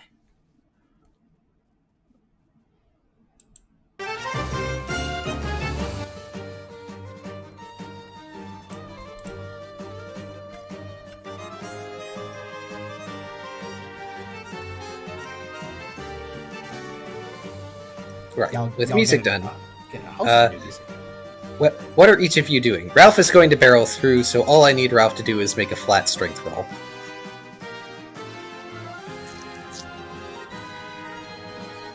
I'm gonna say Ryder probably first thing is seeing that everybody's rushing towards. Hop on to Ralph because he's just gonna steamroll away for them to go.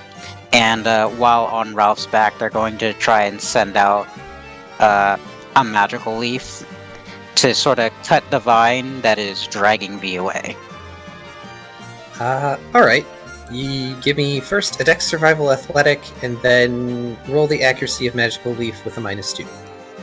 Okay.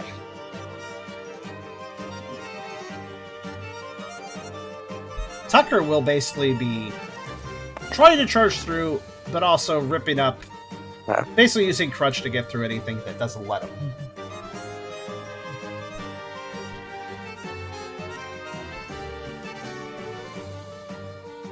Are you gonna use moves or anything to help you through, or... Yeah, just... Oh, you're I was using thinking Crutch. Crutch, yeah. Crutch, sorry. Which he recently earned through evolution, so... Yes. May as well make a use of it, because it's a powerful... Yeah. Dex type roll, then? So magical leaf is never fail. Correct, it still works, it just does not work as well as I would have hoped. Mm-hmm. Because it's a never fail. Okay, Tucker, yeah, go ahead and use Dex Fight Brawl. Any penalties? No, that's the only thing you're doing. Alright. So, Ryder hops onto Ralph's back as Ralph starts barreling through the brush. Oh, and okay. starts... Damn. Alright. And starts cutting through, or at least weakening, various bits and pieces of the garden that are in you guys' way that Ralph doesn't already bowl over or through. Meanwhile, Tucker, you don't miss a beat. You just chomp through these sticks like they're nothing. These are not sticks enough for you. You need big sticks. Like a damn lawnmower. However, I assume you do not consume the stick. No stick consumers.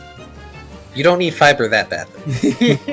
Tucker is almost in awe of his own jaw strength at this point. He seems like you could probably all hear his teeth clacking together as he expects to have to put in much more effort than he actually does to chop his way through these vines. Once he realizes, though, he picks the pace right up. I think Brooke is just gonna casually run through the giant path everyone is creating. Sensible.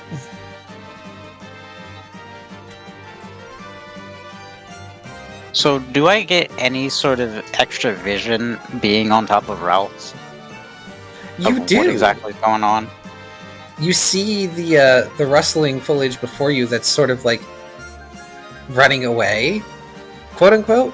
At least you can see the movement of it moving away. And you can definitely hear V screaming at the top of their lungs with expletives that are too nasty for the fragile ears out there in the audience. Just so I don't have to come up with what they're saying. Swearing like a sailor. Swailing like a sailor. Searer. Making dolphin noises.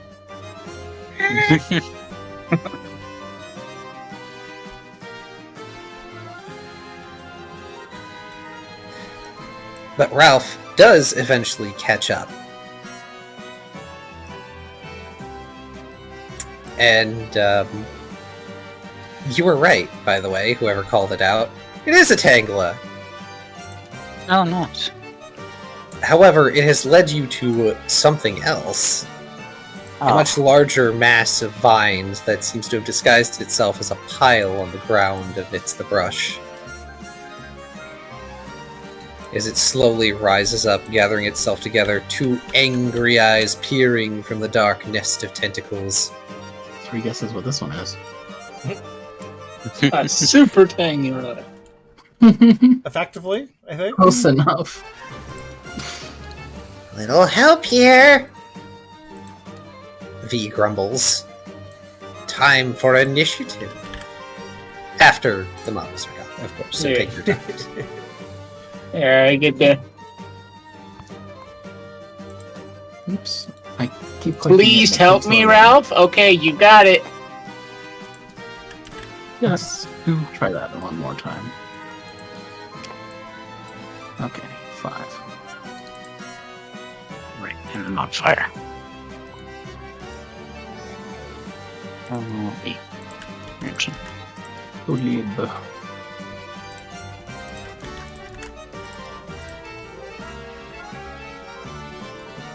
Let's see. Okay, that's pretty solid. That would be.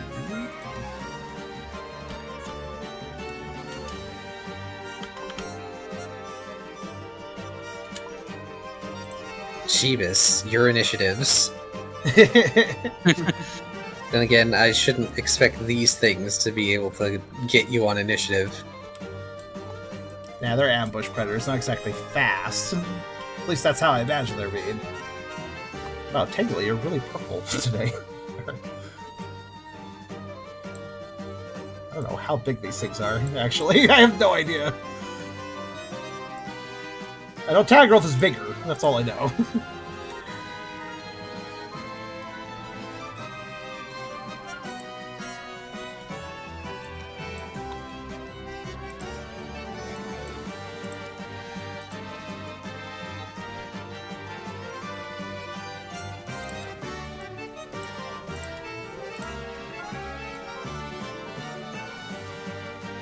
Oh, Tangled has such an intensely angry face. I didn't realize that until Well, just I did say angry eyes. Angry eyes, yeah. See it now.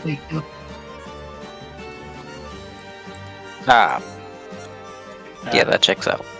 No wonder I couldn't see them in the grass. They are the grass. Indeed, these Tangela and Tangrowth look rather overgrown themselves. Not just Oh, no. vines, but also leaves. Oh, damn. It's grass, my other one weakness. Ralph, how tall are you again? Let's see. Ralph be tall. Wow, okay, you know what? Tangrowth is just 2 Yeah. inches shorter than you. That's how big Tangrowth apparently Yeah. is. They Yeah, Crap. 6 big foot boys. 9. They're not six- small. Yes. I'm gonna point at the big one. It's like, hurt one hair. If you hurt one hair on his head, then I'm gonna kick your grass. Ralph, language. As they make plant noises at you. No, As I fail to make plant noises. Angry leaf rustling. I don't know. Hang on, I've got some. Plant noises are jazzy Broadway singing. That's plant noises. No. Yes. No, we're not doing that. Oh, feed I me, love how you Seymour. understand the reference. Thank you. Sorry, feed me Seymour is not in this fight. Oh, that's the reference. Okay. I should have known. Actually, hang on.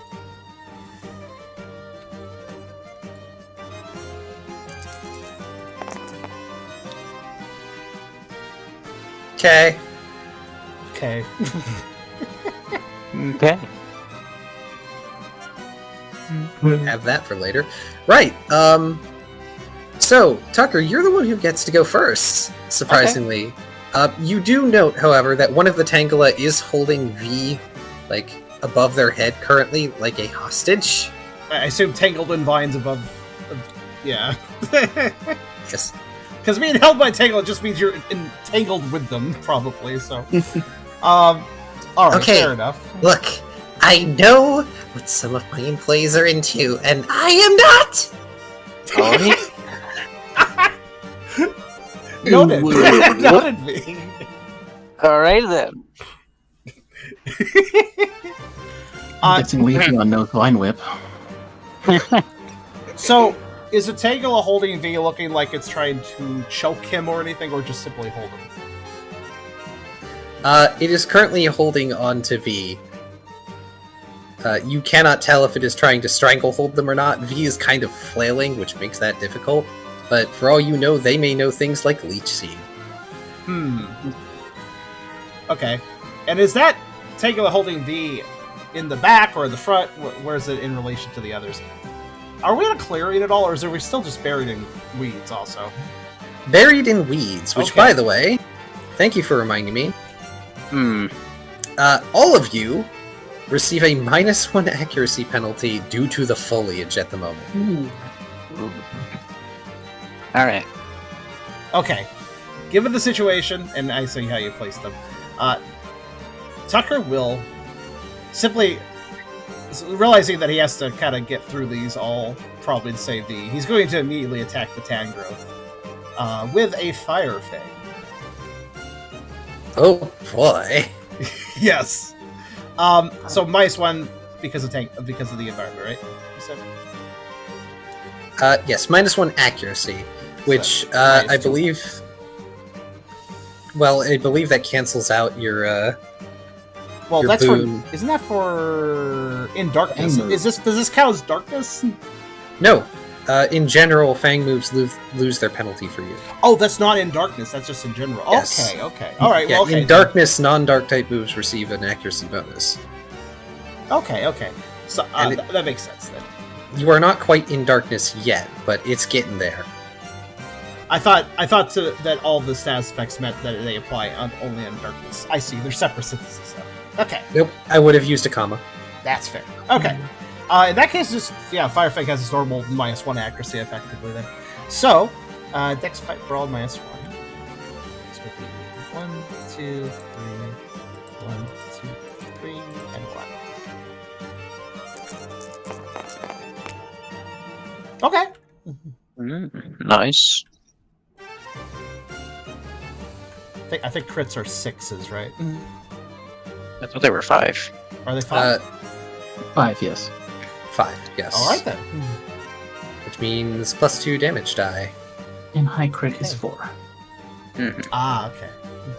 +2 damage die. And does super effective add a damage die or It super effective, I believe, adds a guaranteed damage. add guaranteed damage? Yep. Okay. So strength +4 and then a guaranteed damage. All right.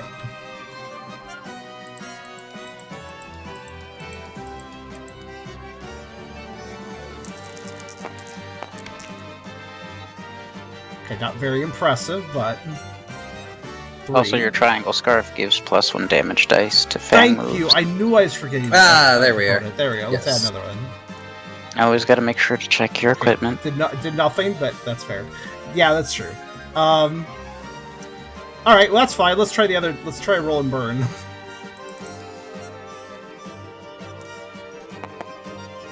Nope. No Let's try burn. rolling flinch. Yes. Nice. That's part of the Oh, reason of excellent. using Fang moves, not Oh. only for the damage. Thing. Duh. What's that? No, ignore me. Oh, okay. I am setting something up. Ah. All right. So, like Tucker lunges in here, probably still a bit tangled by the vines. He's not getting his full bite strength into the Tangrowth, but does manage to connect a fiery flint spark of a hit. Not super fiery, but enough to cause it to flinch, apparently. Though your fangs are wreathed in flame, the verdance of these Tangela and Tangrowth appears to be mitigating the fire somewhat at the moment. You only mildly burn a small portion of its vines as it holds up one tentacular limb to block you from doing more grievous damage. It glares at you angrily from the darkness within its wiggly body. Ooh, look at this.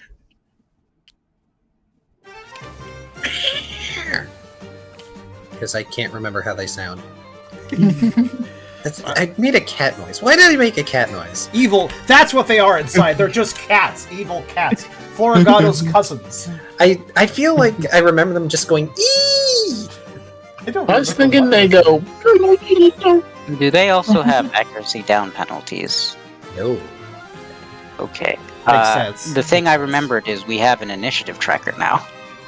You're right, we do, and I forgot it. Yes. I don't know how. You're I forgot welcome. that. I looked at it when we started too. Yeah, I free to scrolled over. I'm like, oh yeah, I did this. Yeah. All right, feel free to set that up. I think Tucker will probably use Already did.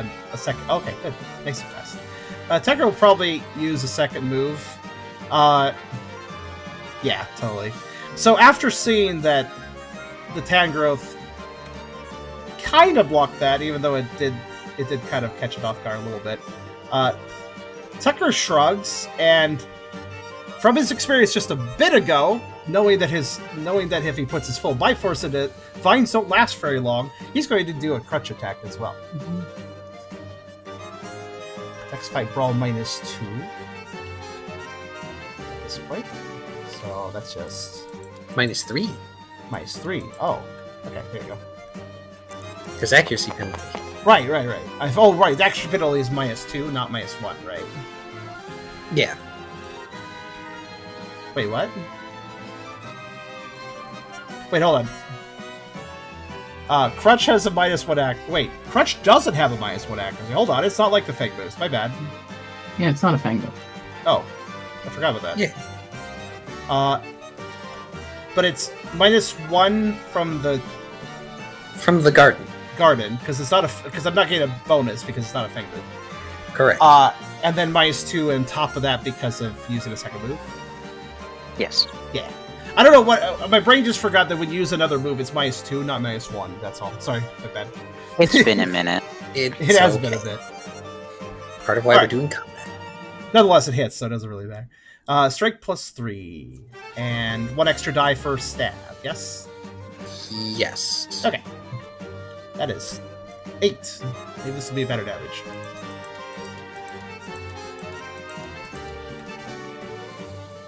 Also, hello, raiders. Welcome. We are in the Hello. midst of combat, and we've been raided by a Vui, and we are saving a Vui. Hello, Krasavs and folks. Yes, good timing because it's V mission. Also, here is my roll for defense, Lori. Did not do that. Nope. Did not do that. Did not. Did That not. would have been helpful. It would have been. Denied. That's part of the reason, too, after seeing it block. It was like, I'm a lower defense. Unfortunately, it did not work.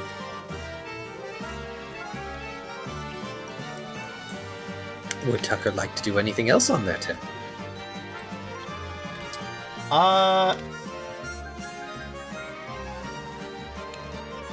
You know what? Yeah, because I just remembered there's another super effective move here. And he is interested in using it, so, yeah, let's see how that roll goes. So that's going to be a -5, correct? Yes. Yeah, okay.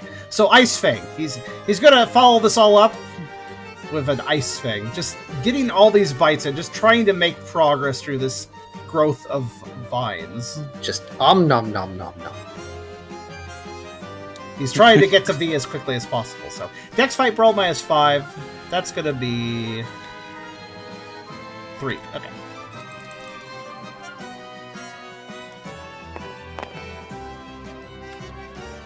Looks good. Still gonna manage to hit. Alright, so let's see. It's gonna be 6. 6. Yes. And then... Oh, wow. No. Oh, That's a lot wow! of twos. Hmm. So, I imagine that at this point, Tucker opens their jaws again, and the Tangle has been able to gauge your jaw strength, even though you haven't done much damage. So it just stuffs your maw with the tentacles to stop you from biting down with any force. Just the vines in there. It tastes like worse than a salad. Worse than a salad. Worse Well, than he's a not salad. fond of salads, then I guess. They're like, the vines are weirdly juicy and rubbery, and it's like, this is like a chew toy you wouldn't want to chew.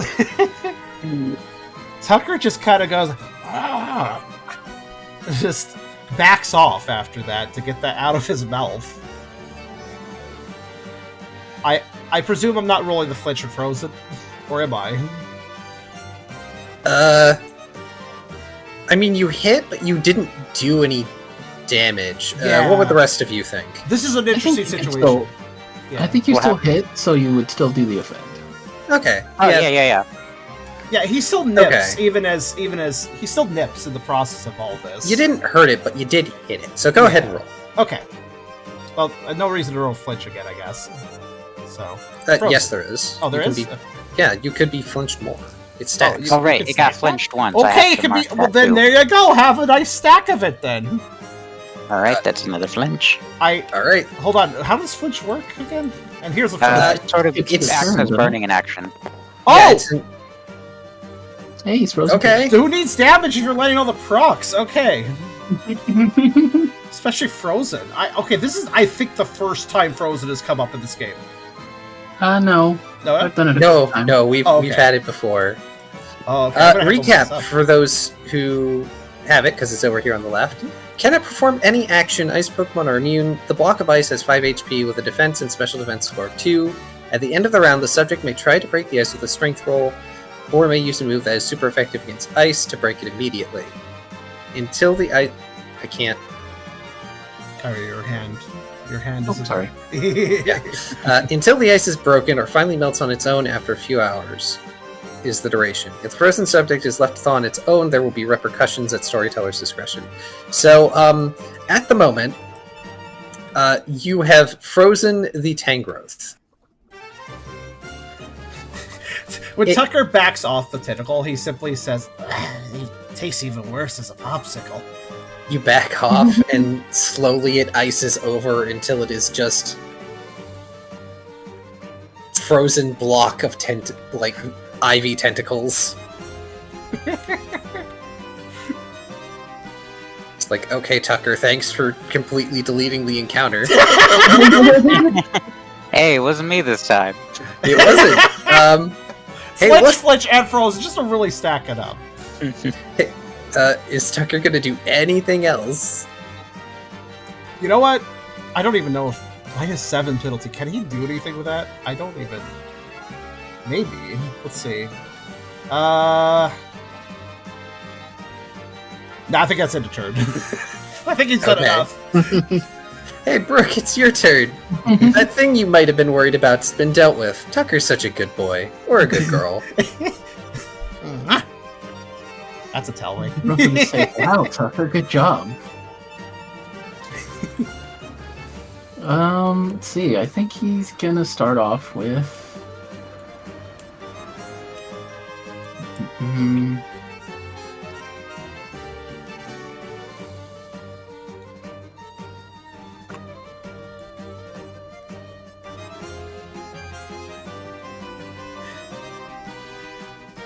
He's actually gonna start with a leer. Here you say. Go ahead. Let's see, tough contest. 5, 7, 9.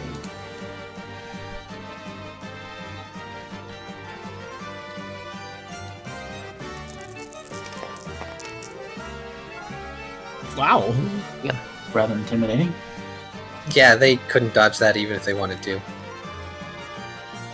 So, fence lower. I need more markers. Oh, Oh wait, what? no, never mind. I have the ups and downs. I Yeah. got it. Okay. What's Lear put down?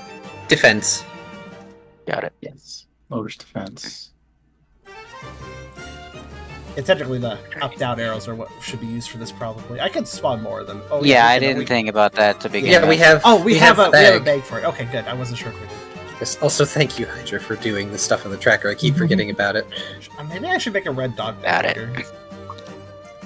Question. Yes. Ice gun counts as a water move, right? Yes. It counts as water and ice, whatever is most beneficial to you because it's a meld.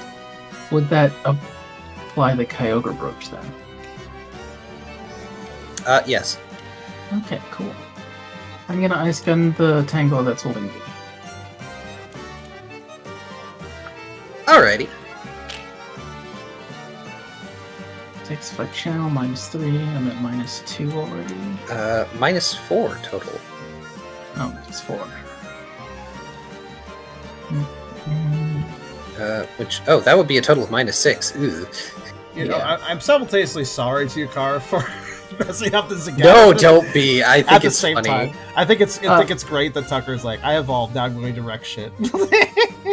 I'm using the -3 ice gun, not the -4. Garden penalty. Oh, garden penalty, right, forgot. So yeah, -6. Next fight channel, alright. 4, 7. So that's 4. That's not very many. Well, it can't. Well, can it crit? I don't think it can crit. No. I missed. I think not. Do I get one more for Oh, did you? No, stab super doesn't apply to it. effective? Not on accuracy. Alright. Super effective is on damage. Same with stab.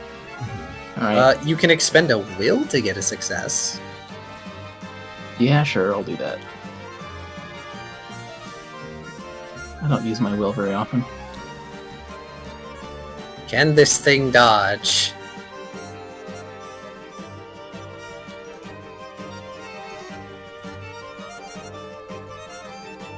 With all of its 2 decks. Yep. Yes. The Tangela very narrowly dodges Brooke's ice gun, in spite of your attempts to try and hit it and not V. And it uses its vines to hold V ahead of itself more defensively.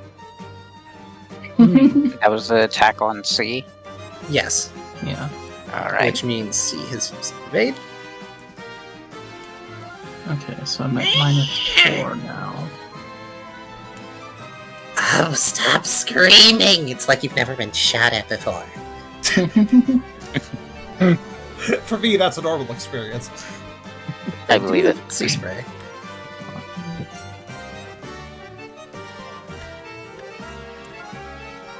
I'll try to follow up with an Ice Fang. I might miss this one too. You got this. If only Ryder wasn't so slow, they could have gave everyone the lucky That's the chance. one. That's not a miss. It cannot dodge. It has no more dodgy dice. Yay! Don't worry, you're using Ice I'm Fang. That following move has been Tucker's proven lead good this this time. time. Strength +2 plus super effective, which is guaranteed. It's also stab, right? Yeah, you are not part ice type, so Ice Fang is not stab. Oh right, Ice Fang. I forgot. That's I thought I was thinking You Ice have Fang. wide lens. If only there was a Water Fang. Oh yeah, I forgot about that. Oh, Whoops. Oh well, Oh. too late now. oh. See, it's hard to keep track of your items, honestly, sometimes. 6 plus Gotta 2, read 'em. 8. 3, 4, 5, 6. Also, +1 to strength or special, because Belnet. Does that get applied all the time? Yeah, I've got that already. Plus 1 more because you have the belt of power. Well, I counted that in the strength already. Oh, okay. But Oh, So, right, yeah. you do. Yeah, whatever. it's 6 plus 1 for super effective. Oh, wow, these things are tanky. Usually. Let's see. Oh, you know, I think I immediately forgot to apply the Tranquil Scarf for the Ice Fang. It's okay, turns out it wasn't necessary. Yeah, barely. That does explain why the nip got through, though. Brooke, you turn your head sideways in ways only a croc can, and you snap through the vines that are holding V, allowing them to free themselves from their predicament. although the Yay. Tangled is still quite active. Finally. Thanks for that. No problem. Rolling flinch. And frozen. And here I was thinking about how funny it would be to use body Hey, slam. Frozen. Oh, we are fucking these guys up. And that one's out of the fight! Gee, you guys are getting real good at making ice sculptures. The Good frost work. has to be proud. Good They work. would. Man, at this rate, I'm not even gonna have to use Lucky Chant. You guys are just killing everything before I even go. Yeah, I thought about losing a bravado. I'm like, we maybe don't even need it. No. Oh man, yeah, I was thinking about how funny it would be to use body slam on the Tangula that's holding me. Imagine he looks up. No, no, no, no. The fucking shadow gets bigger on top of him with a look of dread. That's the end of my turn, I believe. Alright. All right, who wants to make the next ice sculpture? Well, it's Ralph. Ralph's turn. All right, Ralph, make an ice sculpture. And the metronome, trying to Just get ice fast. metronome and just freeze it. No. I am gonna metronome. Oh god. Okay. But I don't have them written down anymore for some reason. But I want to say the 3 types I had the ability to hone in on were rock, fire, and dragon. So, your typings were expanded. Yeah, you have Yeah. Yeah, if you hover over your metronome card, it will tell you. Oh, okay. Yeah. We put Oh, them yeah. there. Excellent. Yeah. I'm like, I know I still have it somewhere, and I like checked my notes. Yeah, you can currently only select one thing out of the list, but maybe later you'll be Yeah. able to select more than one. Naturally, you're going to select ice because it's there. So I was gonna select fire. Okay. Go for it. Burn the Yeah. garden down. Burn it. Yeah. Go ahead and roll on accuracy. Oh yeah. Dex fight channel -1. Yes.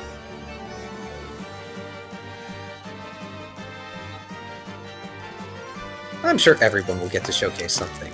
Yeah. Alrighty.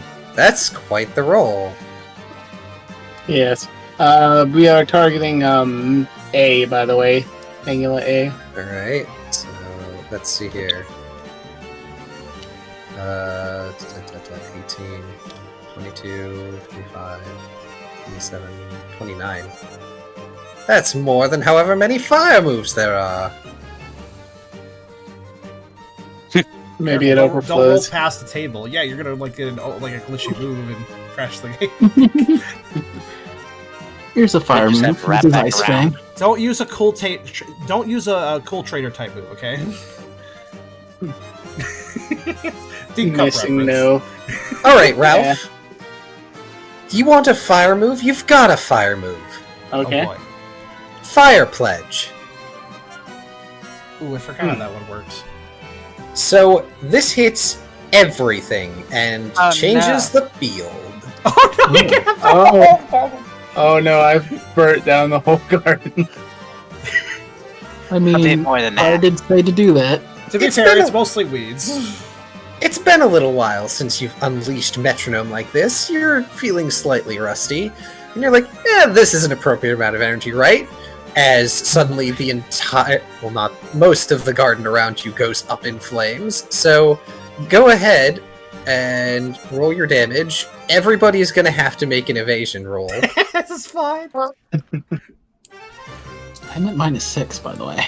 I'm at Evade minus against what? 7, 9. I don't know what I'm at now. I forgot. So Fire Pledge is like Earthquake. It hits everything around the user. Mhm. Oh gosh. What are my damage dice for this? Special +2. Alright. Yeah, I'm not dodging this. Yeah, but you're gonna resist, Brooke. I don't even Right know if is fine. I can. What? What's my minus at? I don't remember. You're Alright, 2 minus and 6. then +1. Six? Oh, we okay, have it's a not so tracker bad. for that. Yeah, it's here. 2 and then the super effective damage. Do I have anything? Let's see. This literally a. I didn't Just ask left. how big the battlefield is. I said I cast fireball. To whom it may concern. Wait, my brain's Fireball. confused. Turns Oh, out- I love that I meme. have, okay, I could roll 2. An arrow may have your name on it. but Okay, a fireball is a okay. direct Accuracy Okay. 3, so I don't think it's. Oh yeah, I'm If- fucked. Yeah, if Tucker uses a will, they can Yeah, dodge. you can will dodge. You know it. what? Sure, why not? That probably is an instinctual will usage. Yeah, because it's like, suddenly everything's on fire. Yeah, that's going to cause a will usage. That was unexpected. I think our ice sculptures Is aren't frozen Tangled anymore. A and B dodging? They can't. They don't have enough Okay. dice, so they will be taking that damage. Suddenly fire. Burn first smells awful. No, Tucker's been burned before and he didn't really like it. So yeah, he will react to that and basically just gotta dance around to avoid nuzzling up to anything particularly flammable, I guess? Just V closes their eyes and leans back a little bit from the wave of heat as their fur frizzes up. Okay, not exactly what I expected, but I am all for this enthusiasm. All flammable plants and objects in the battlefield are covered in flames. Wow. So, there is something that is super unfortunate. Yeah. Ice is gone. So now,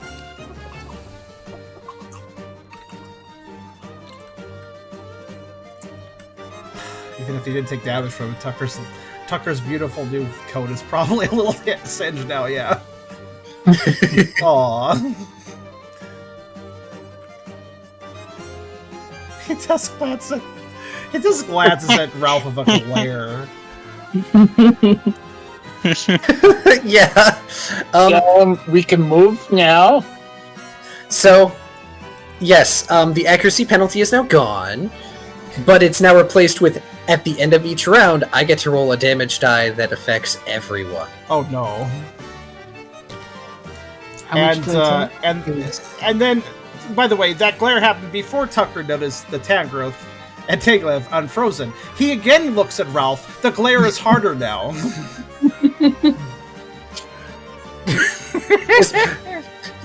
Tucker glares lightly over at Ralph, looks, sees Tangrowth, glares harder at Ralph. Okay. Well, You're lucky that Tucker doesn't know me. Look. it's That was too okay. I got this. We need a real fine. challenge. Ralph provided. Ralph's like, hold on, DM, I got this. Now the encounters were fun again. 7, 8, and then go back to, and it's 7 again, and then back to more. Hydra's wishes to do things the Val been fulfilled. Alright, so if my math is mathing, it'll be 4 dice for a Giga Impact since it has a built-in accuracy penalty. It's -1, Yeah, and then total of -3. So, Dex Fight Brawl, -3. yeah, 1, 2, 4. Oh wait, it's yeah, I'm actually at 6, not 4. Oh yeah.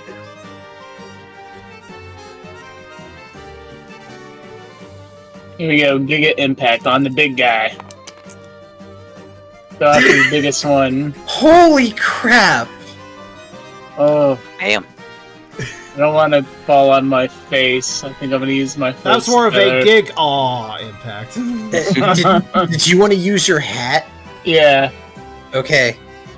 Use the hat, because, wow, the dice are unpleasant to everyone. It's nice to do weird things today. Oh gosh. Oh, and that's Much like a better. completely different roll. Crit. Alright. Crit! Slap this Tangrowth. Boom! Alright. Does the Tangro's flinch still take effect? Yes. Okay. Alrighty, that's gonna be. That's 2 flinches it has, too. So. Actually, what I should do is 1, 2. Oh, it's already there. Thank you. Yeah, I wouldn't be surprised if it stays flinch, considering it got frozen, then it completely unfrozen, and now everything's on fire. It's probably a little confused. And critical. Oh my! Okay, yeah, that's not too bad. And then they exploded. Okay. Well, actually, 10 because 10 because of ones don't count to damage. And then they Oh, okay. exploded. Good point. Let me look.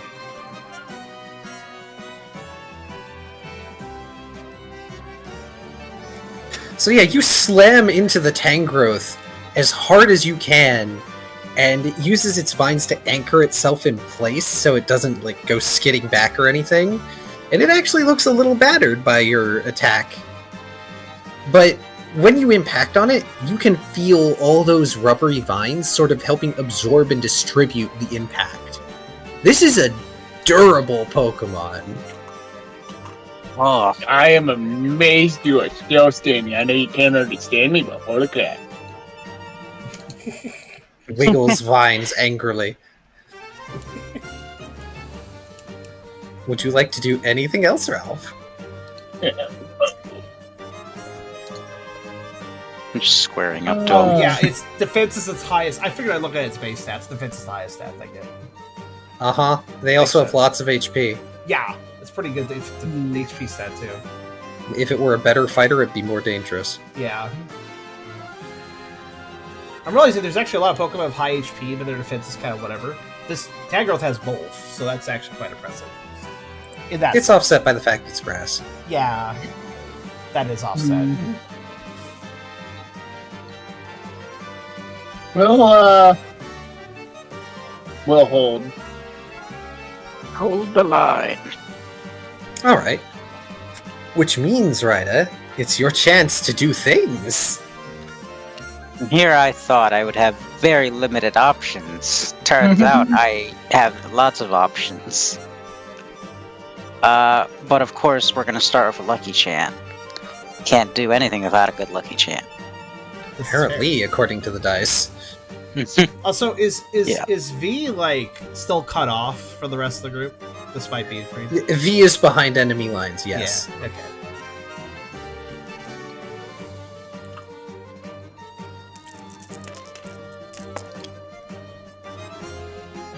That It works. succeeds.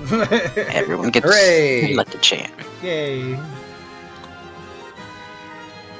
Alright. And Oh,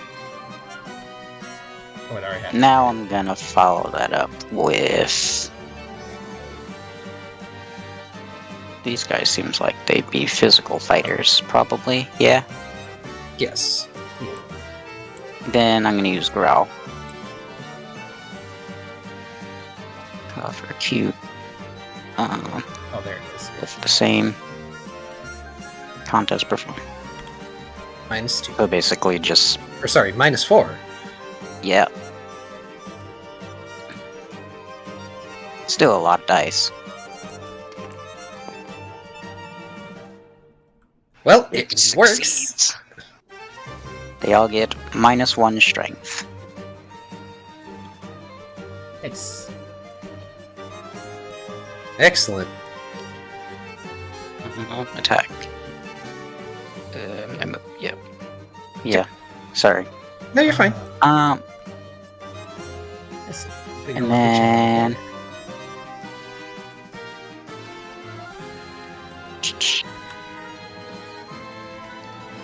I'll give you a hint. Tangle and Tangrowth are physically highly defensive. You've seen the others beat on these things with physical moves. Gotta wonder what happens when you use something special.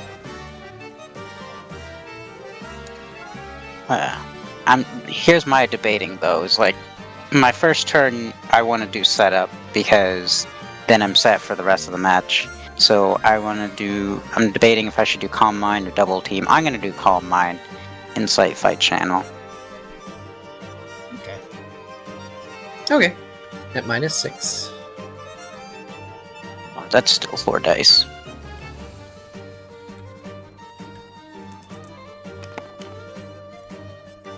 And I succeed, so I get plus special defense and special. Yep.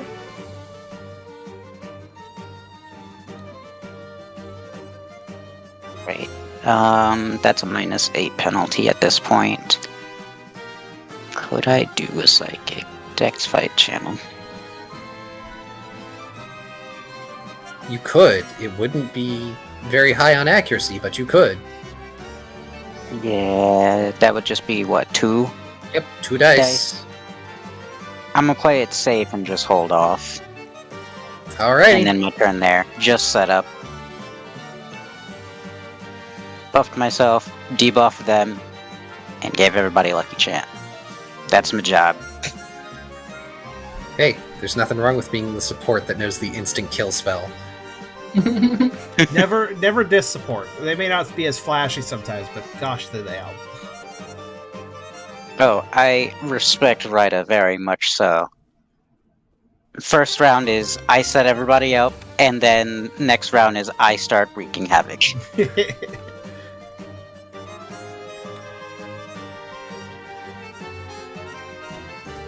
Alrighty.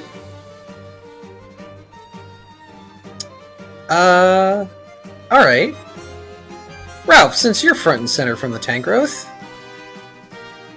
Yeah.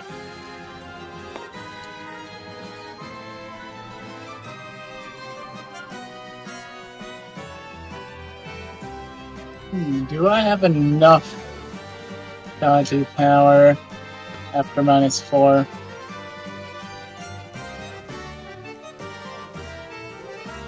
Yeah, yes, you do. Yeah, I have quite a lot of dodgy power. You have 4 dodge power. Dodge red. That is enough to dodge as That's it a dodge attempts to, wrap its vines around you and fails. You couldn't lick me anyway. I mean, maybe you could, but...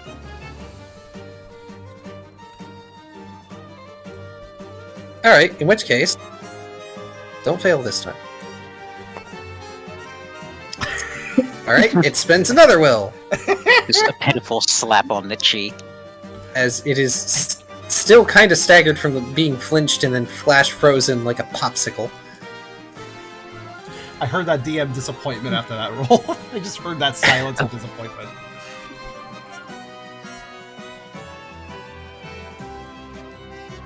As it digs its vines into the ground and uses Ingrain. It can no longer flee, but it will heal 1 HP per round. Oh, no. Measly 1 per round, my sir, is not going to help you.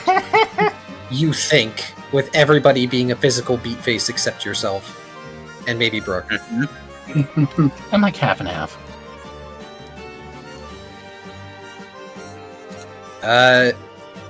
Yeah, and that's its turn. Yay. Time for Tangela A.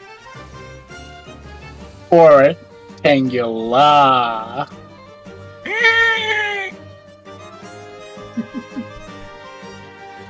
Alright. Let's see. What can you do, Tangela?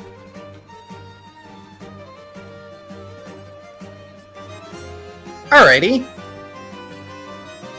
This one is gonna run up and try and slap Brooke with vines. No. I have no movement. It has no attack. And it fails miserably.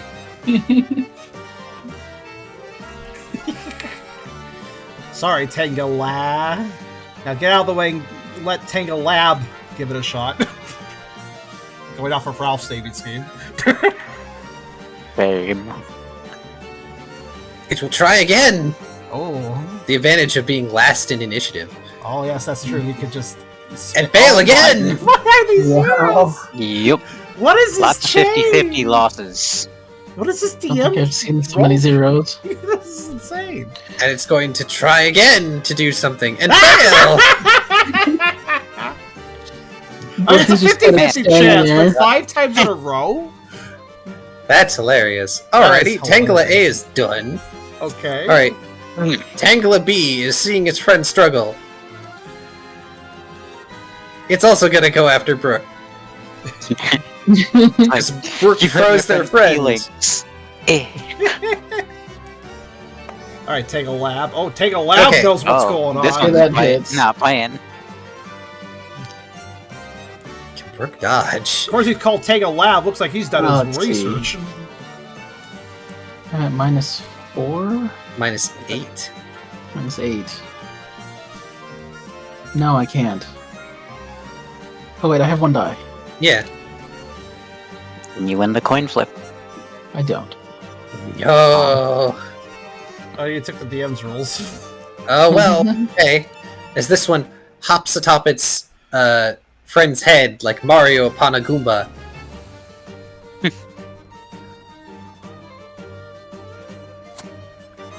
And snaps its vines out like a whip. Oh geez. So that's a total of 4 damage. Because Power Whip. Oh, Is that physical? Yes. Okay, it planks. oh, power. Okay. I forgot Darn. that move existed. See, physical.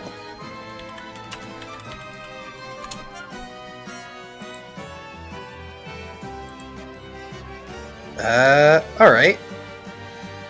And then it's gonna try and grab you with those vines. Oh, that's a pretty Do we- strong move, actually. We roll And- for plank, right? Yes. Oh wait, yes, we do. Go ahead and roll for Plink. I forgot about that. I also forgot about that. Okay. Yeah, I've been forgetting. Whoops. Whoops. Does that mean it hits or not? Success means it hits, yes. Okay, so I lose 1 damage. To make it less confusing, I usually have the attacker roll blink. Yes, sorry, it's been a while. It's been a while, buddy. Yeah, that makes more sense. That way, the success, the high roll means that's beneficial for the roller. Yeah, that makes sense.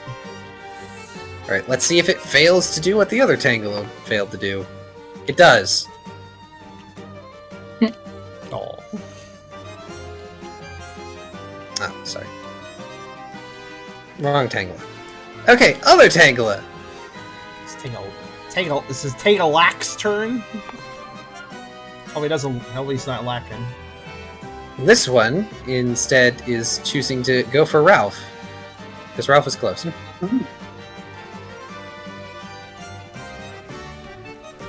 Hell yeah, hell At least yeah. they're attacking our beefier members. Yes. Can Ralph dodge at -6? I have 2. I think.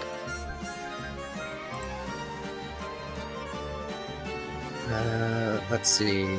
Dex 7, 8, -6. Yep, you have 2 dice to evade with. Does Tucker still count as like third beefiest, or is he like second now? I don't know. What do you define as beefy? HP and defense, I suppose. Alright. You dodge! Yeah. This one doesn't have enough to try the other thing, so... Hell yeah, Ultra Instinct Ralph. And it also fails. All 3 of them failed to use Ingrain. That is pathetic. Aww. Also, Brooke is more physically beefy than Tucker, but actually Tucker's got better special beefiness than. Yeah. Alright, the round is up. Guess what I get to do? Fire! Oh no, fire! Yes, No fire. no fire. But guess what, Tucker? It's your turn again. Okay, immediate question: is the place so up in flames that nobody has shadows? The better question is, how many shadows do you want? Uh, basically, it was a pondering of can he shadow sneak V? Yeah, you totally can. Okay. Oh, wait, I forgot about V. V is gonna do a thing. I'm sorry. Okay, V. What you gotta do? You are free, buddy. Freedom. In case anyone has noticed, my standard for NPCs is to make them roll 4 dice. Well, that's enough for Swift. Does anyone remember how much Swift does? I'm pretty I don't remember the damage. All I recall is it's like one of the never miss moves. Special plus 2, okay. Yeah.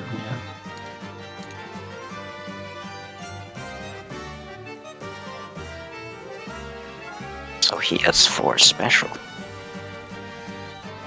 Oh my god. That's still 2 damage. These dice! Guess I gotta roll for plank. And it's still planks. Hey! As they manage to smack the Tangela that held them in the back of the head with floaty star bits.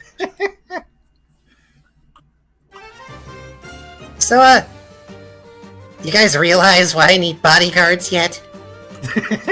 Or is Ralph gonna keep complaining I'm not paying you enough? with that weak Swift, I just imagine it's just like little sparkles. Sparkle tech! Sparkle! It's like, yep, you do need a bodyguard. Okay, now it's Tucker's turn. Tucker does notice these actions and complaints about any bodyguards, and realizes he could probably get them if he can land a Shadow Sneak correctly. Tucker's had some issues with Shadow Sneaking before, but he does know how to do it for transportational purposes. Rise did teach him a few things. So, Shadow Sneak there's no penalty now because everything's on fire, right? Correct, there is no longer an accuracy penalty imposed by the guard. Alright. Then he is going to Shadow Sneak right over to V and basically try to snatch him up and bring him back to the line, basically, back to the party line. So, Dex, Survival, Stealth. A little easier to snatch up something like V now because he's bigger than V, so it shouldn't be too hard. Okay. Oh yeah. It's a little harder because the flames are making the shadows dance and move around, but you're able to just sort of stick a limb through, or your head, I guess, depending on what you choose to do, and grab V and drag them through. Tucker will pop out his head very dorkily from the ground near V, and pop out just enough to basically nip the nape of V's neck and drag him in, basically. Drag him into the abyss. Oh, part of me imagined you just grab the front of their neck floof and drag them in. Or that whatever side he ends up on. V only gets a second to look down and like, oh hey Tuck!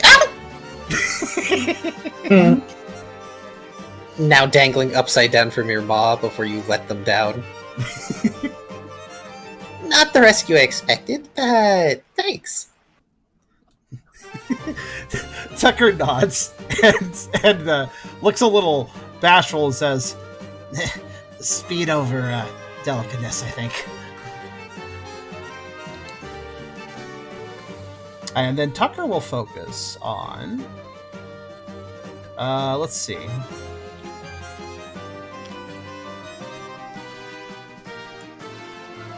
Let's see. I think... Does Farfang get a buff if this is filled? No. Okay. It's not sunny day. It's just on fire. Tucker will give a shrug and say, well, if everything's already so hot. And he does clack his teeth together and start the Fire Fang. Again, launching himself at... You know what? Launching himself at Tangela, why not? Alright.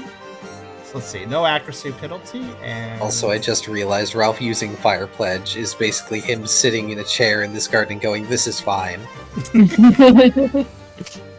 Dex Fight Brawl -2, that's going to be... There we go. Looks good to me. Oh my.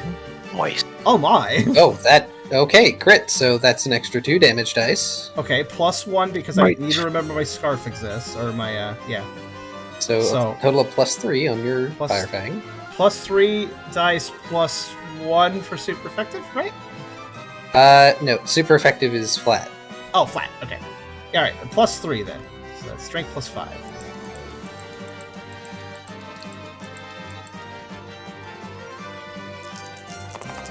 Then a flat additional. So 5.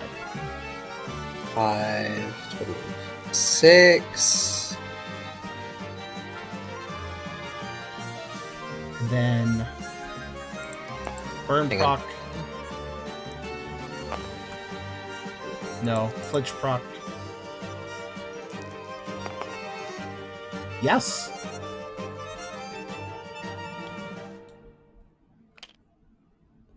So that would be, if not a knockout, it's flinch.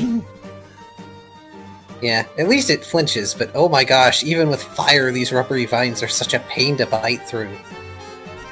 Oh, how much did that reduce? I'll just tell you, the Tangela have physical defense of 5. Wow.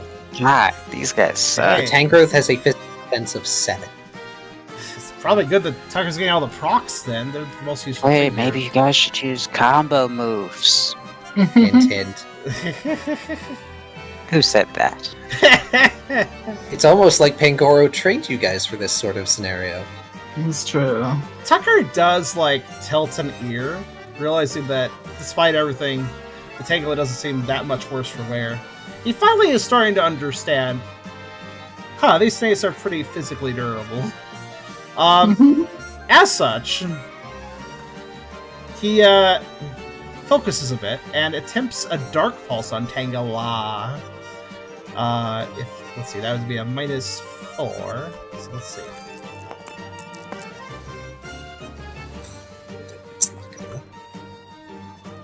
So it's going to be 5 dice. Okay.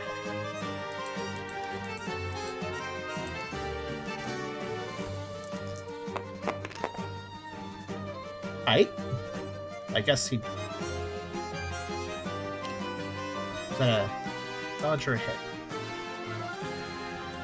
Oh, that was something else. Oh, okay. I wasn't sure what that was. This is for your Dark Pulse? Yes. So that's going to be special +3 +1 for stab, right? Is that how that works? Or am I mixing it up again? Yes, 3 + 1 per stab. So, okay. That's going to be... So, 4, that's going to be 7. And this is on the same Tangela? Yes, same one.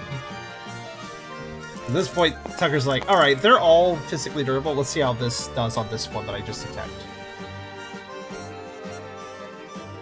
And that's going to be a 4. 4, you say? And then a flinch attempt, because you can apparently stack that. Which I will not be doing. Alright.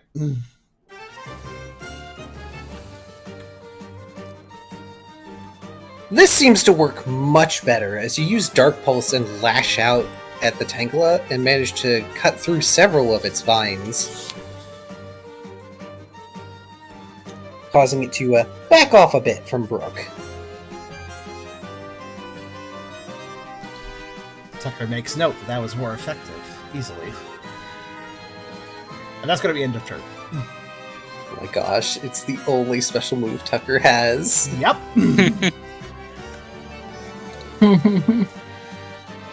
Though it's notable too that Tucker has had a few ups and downs with Dark Pulse, and I mean, after all, it affected his vision here and there.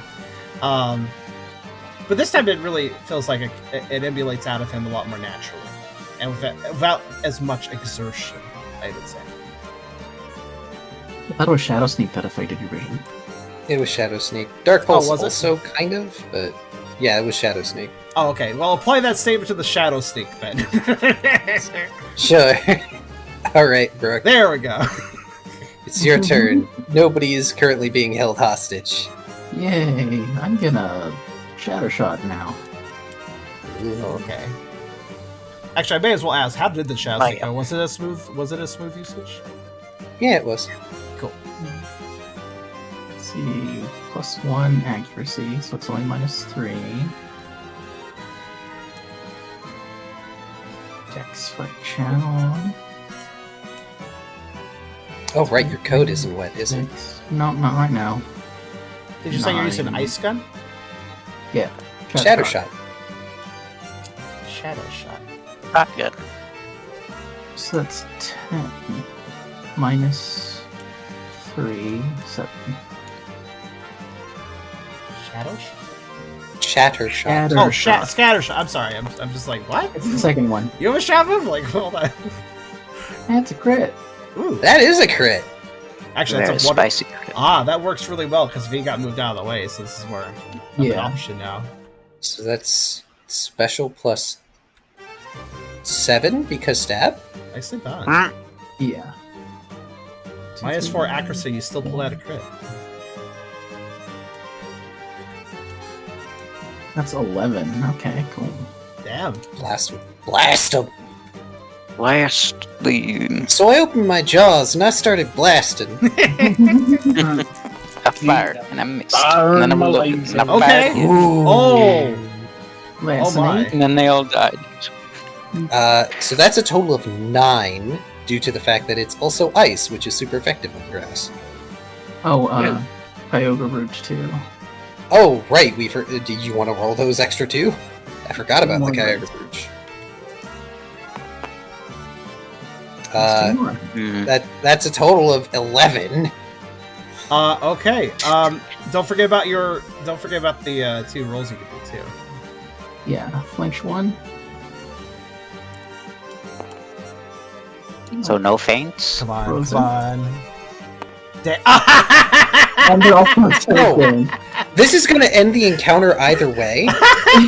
How do you want to do this, Brooke? Ah. Like, whatever you do, they're either popsicles or gone. I think I am just gonna flash freeze them again, basically. Just spray them one at a time until they freeze over. I feel like you're gonna put out the fire at this rate. Yeah. Actually, I would say that Brooks sweeping his breath across the Tangela and Tangrowth, freezing them over, also puts out the fire nearby. Good. There's just this whoosh of cold air and the sound of impacting icicles, and then the sizzle of flame going out.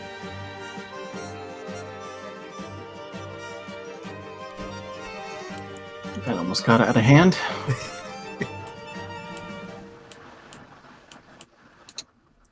Can now return to events 3, number 4. I help. Sure I did. didn't really do anything that fight, but okay. Oh, You cast Lucky Chant. Which did nothing, but cool. It'll be helpful later. Yeah, we still have that. we still have it. Yeah. Mm-hmm. Always good to have. Never hurts. I guess I can keep the Tangle and Tanger for him.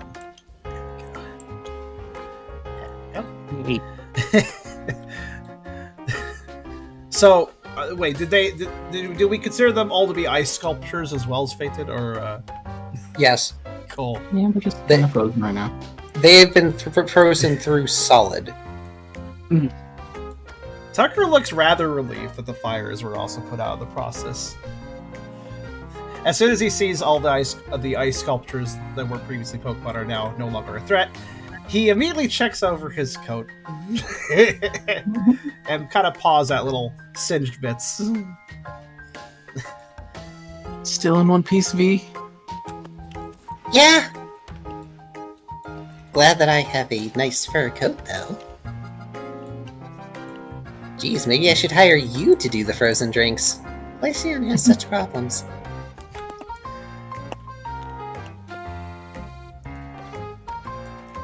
As they smile and begin to proceed like this never happened. There's probably a little bit more room to walk around after all that. In this growth. And hey, you guys cleared a path to the building.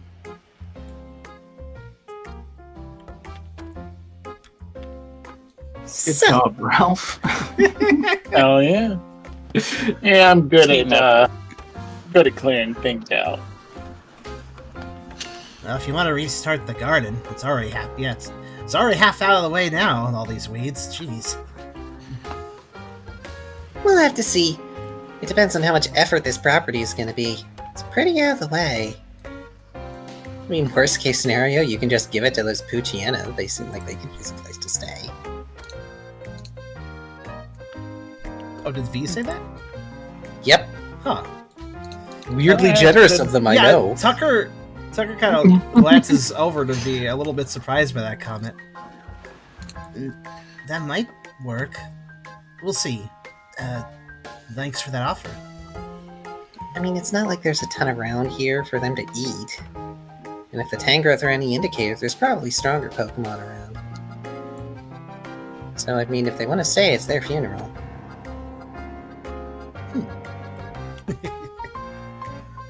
V has been replaced with Ditto.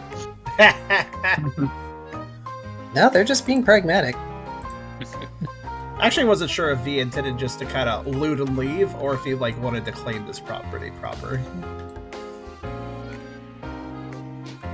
I guess he's considering that, depending on the situation. Yeah. But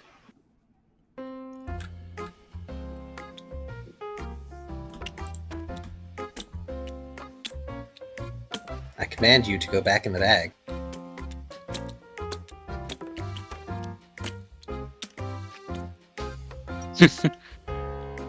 Which bag? Oh, hold on. Battle maps. Let's see. Oh, there you go. There it goes. There it goes. It's a little tricky, admittedly. Oop. But you all make it up to the dusty area of ground that's just before the building itself. The one where Ralph noticed something moving in the dirt before. Given the fact this isn't overgrown with grasses and vines and such, this is probably well-tread area before the place was abandoned.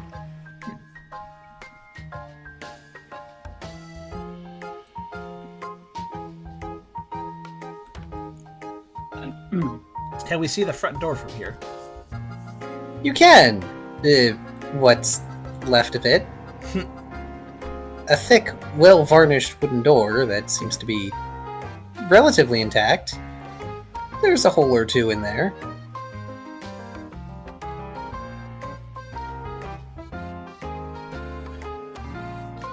Doesn't look like getting in's going to be that hard then. Sure, you know what, we'll use that.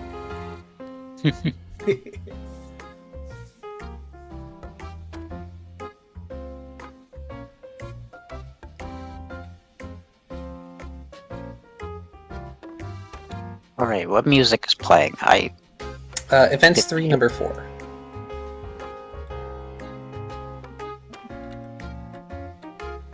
Searching dusty shelves.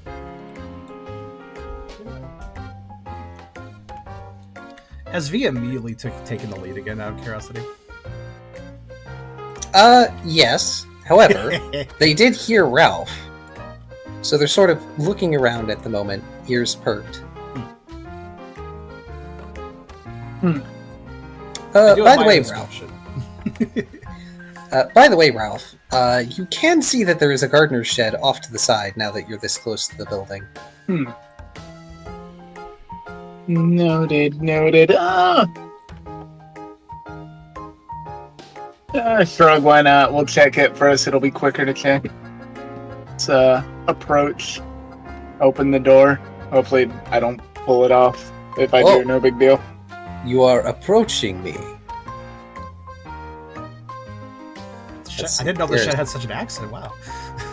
Oh, yeah, how's it going, Mr. Shed? I'm just gonna check you for stuff. Yes, the shed Pokemon. I forgot about them. Coming in Generation 9. Or, no, we already have 9. So, was the ground, just to clarify, the Tangrowth and Tango had nothing to do with the ground moving earlier, right? It was separate.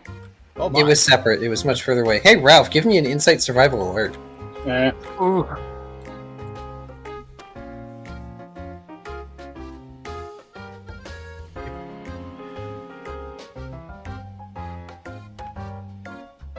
We Excellent. need to stop? Stop what?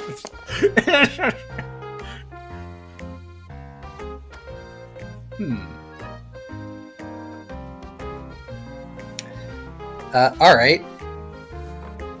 As Ralph either believes himself safe or momentarily forgets that there was something here. Oh, he's crossing the ground. Yep. Yeah. Let's see.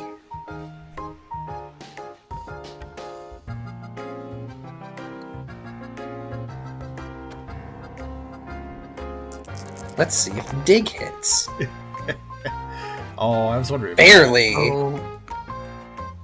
Diglett then? So you think. Who's That's my left first in the assumption. dig?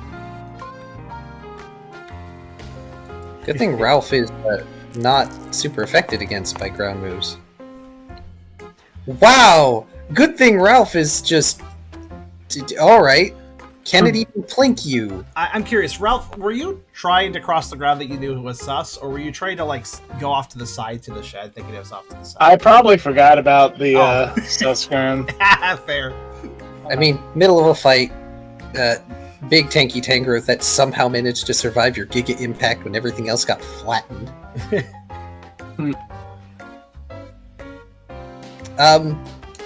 Yeah, as Ralph, this very large sand-colored serpent just bursts out of the ground and manages to just barely nick you on one arm. Ooh. Ciao. Ooh. Wasn't expecting that. It is a Santa Cobra, for those who are curious. Yeah. Santa Clara. That's what it was. Sandaconda, thank you. It has a I big know someone who's quite fond of them. coiling neck and weirdly large nostrils. They're kind of fun. I kind of like them. Oh, hi, I didn't mean to intrude.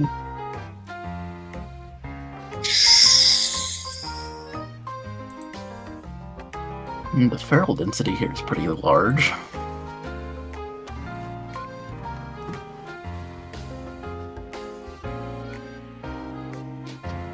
As it begins to coil itself up, as if to strike you again.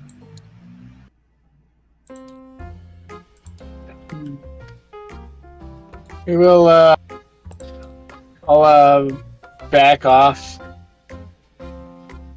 Like, and give it a wide berth. Wide breath. Okay, calm down, little guy.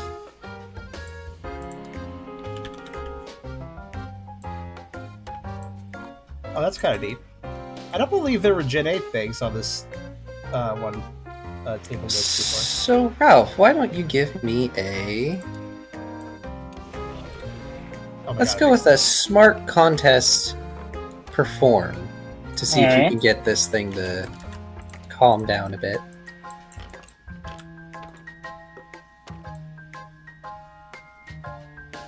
Oh wow, that is way greener than I thought. It's very green, isn't it? Oh my God, the moving animation.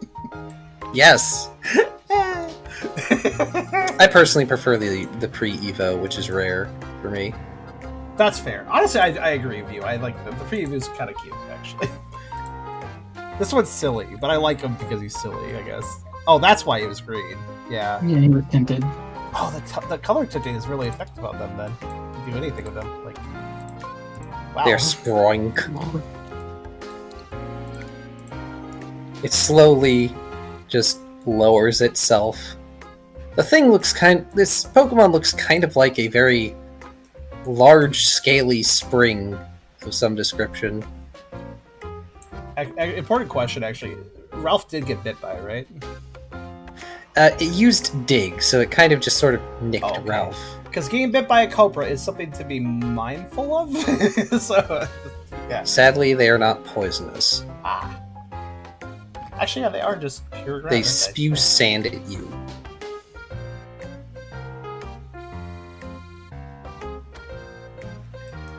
Unfortunately, Ralph, it does, however, appear to be guarding the gardener's shed.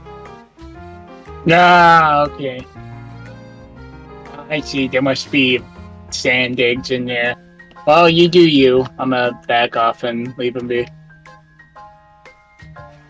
It spring inchworms its way over to the front of the shed door, and then it does this weird sort of like backwards burrow where it wiggles itself in like a corkscrew until like the snout is just barely poking out of the dirt.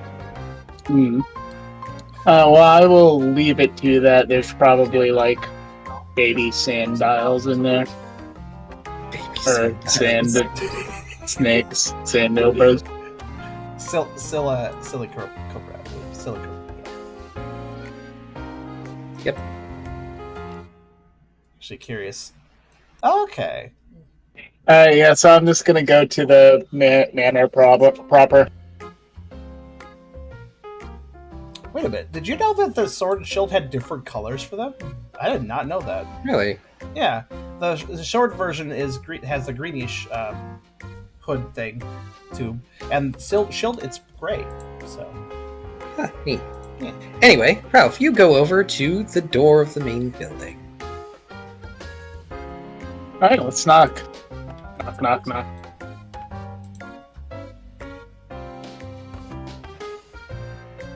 Just thump, thump, thump. Hey, the door is kind of solid. But also, it doesn't feel like it's locked. You don't hear any sort of rattling of a lock. Alright, we'll try to open it. You open it with a creak. And then there's a small dust cloud that just sort of billows out at you. Mario. Yeah, I think we're good. Mario!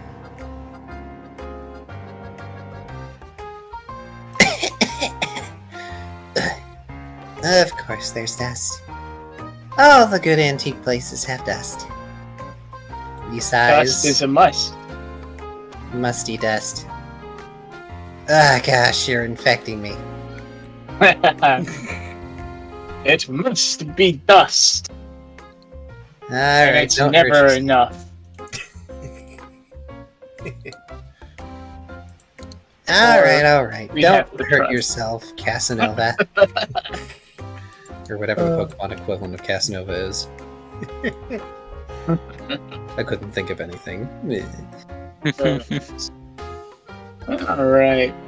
You got a general idea of how fancy this place is? Fancy enough that we are now shifting to Events 3, Song 1.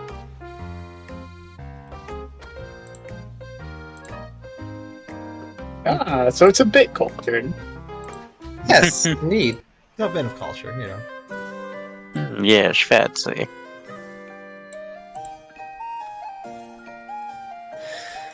The inside of the estate building is well furnished. It seems like whoever lived here before just sort of left everything behind when they decided to just abandon the estate. Things seem to be covered in cobwebs and a thick layer of dust, as well as several furnishings that are covered under sheets, which, in the dim lighting of the setting sun, makes them kind of appear like, well, stationary ghosts.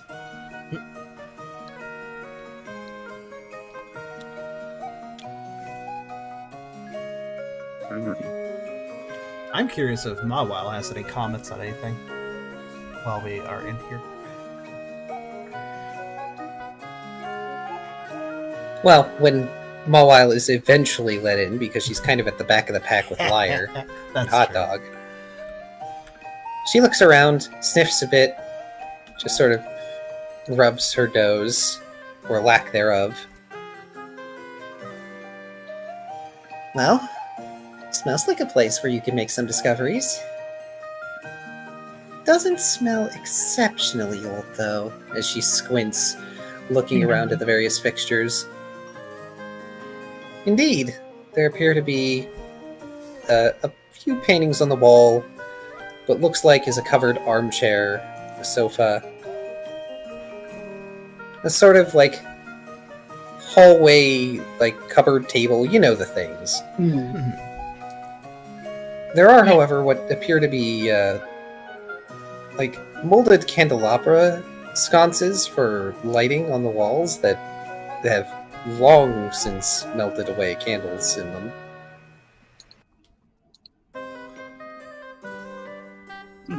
Anyway. But Tucker, most, go ahead. but most puzzling of all is something that you all will notice rather obviously, especially since V takes a moment to stand in one of these spots. There are several spaces that look as though they had something in them more recently than not. Spaces where the dust is not so thick, so it's a lighter shade. Yeah, looks like we're not the first loot this place. Yeah. And I hope there's some good stuff left in here. A motion to the painting. You know, sometimes paintings are worth a ton of money. Yeah, but I mean, what's a painting of a random poke they don't know as they gesture to one of them on the wall? Well, take a look at. Take a closer look at them. Unfortunately, I don't really know who the famous artists are in your guys' world, so I wouldn't even know what name to look for if I looked at the back of this thing.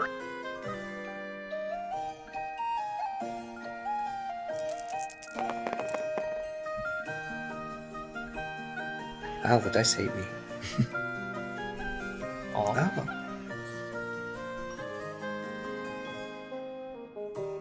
But indeed, now you all may freely explore. Though I see that Kyro's typing something, so I will please. Tucker instinctually starts to like sniff around though, and then because yes, very dusty. That He sounded like a quickly- real sneeze. That was actually not a real sneeze. I did that was surprisingly well done. Good for Tucker. But yeah, he quickly learns not to use the snoot in here, at least not in this room. Oh, yeah.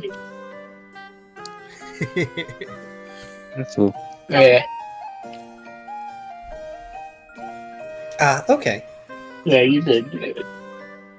Yeah, Tucker kicking up a small cloud of dust towards the floor. The floors themselves creak as any of you walk over them.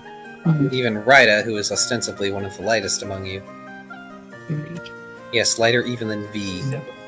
There are detriments to having consumed an Everstone. Anything in particular you're looking for in here, V? Brooke will ask. Anything that'll make the cafe fancier, which I guess paintings count, as they look up at the painting in particular that you all have been observing. Quick chat, give me a Pokemon.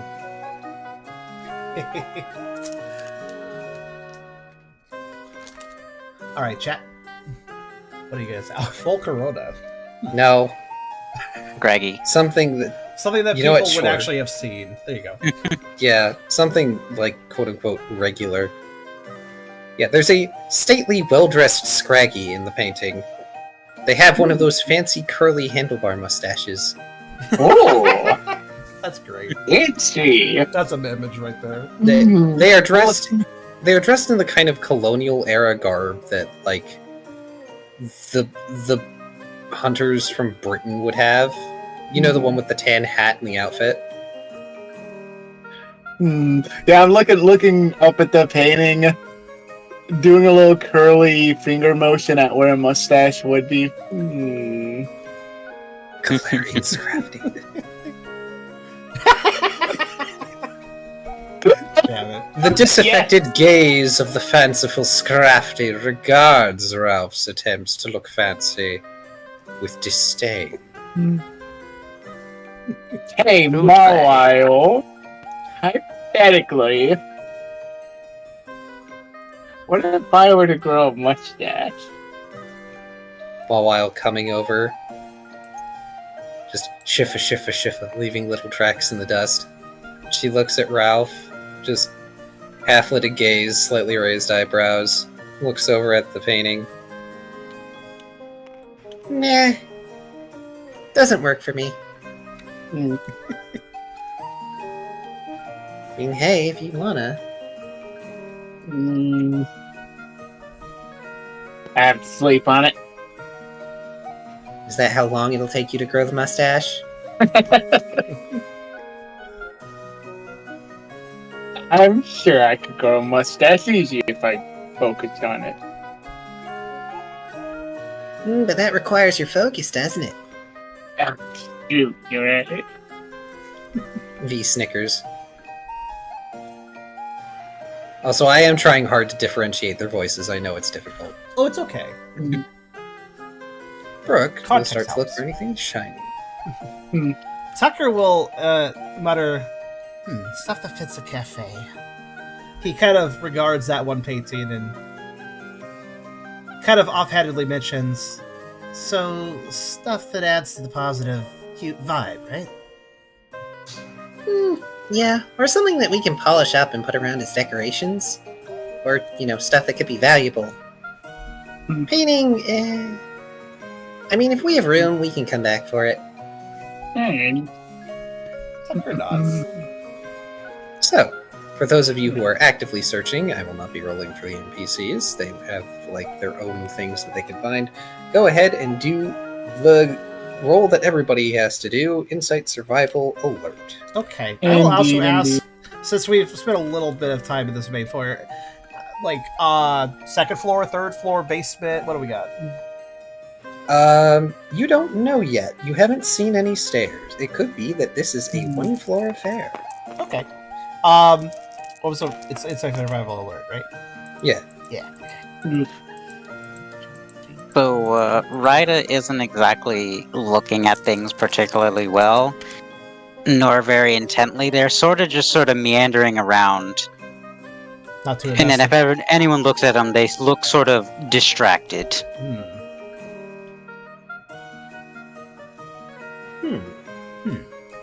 Indeed. That's okay, Ryder. Because as you wander around distracted, you start to wander down the hall. Ooh.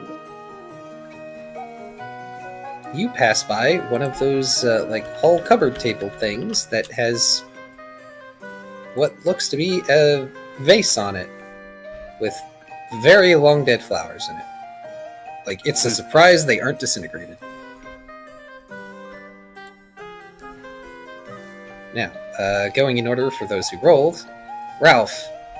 Well, the nearest thing is what looks to be an armchair. So you lift up the sheet from the armchair.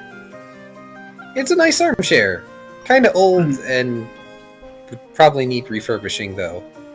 Because it's one of those, cushioned armchairs. So it probably has not survived particularly well internally.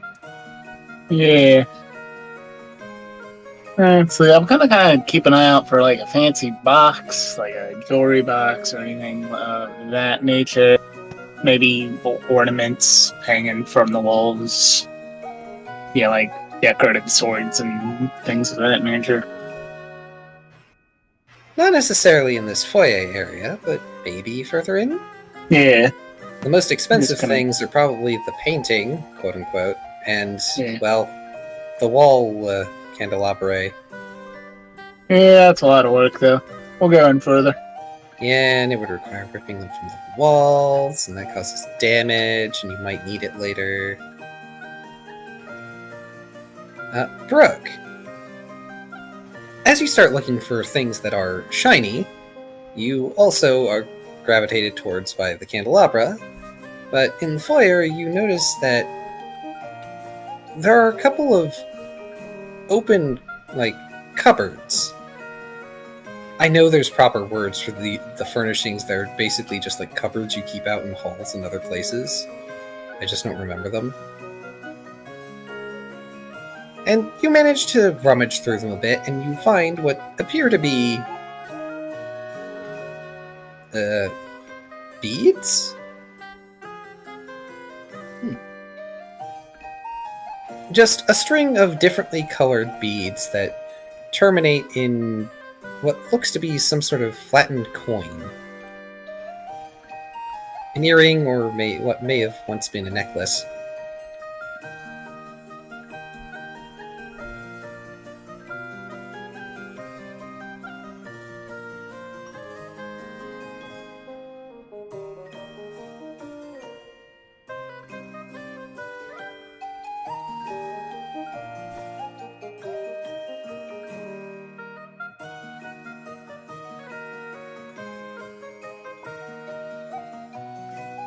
This might be worth something to someone, Orc says. And he puts it in the cart. Oh, right, do we have a cart? We don't. We can, Now we do. I was going to say, are we going to lug that cart through the house or leave it outside? And just make trips, I wonder. The cart will not fit inside, so... That's why I figured. Probably just out front, then.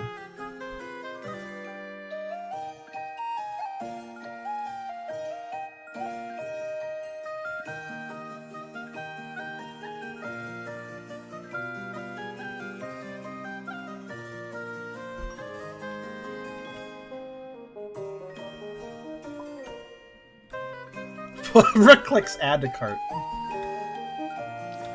Rook, don't forget your coupon code. On.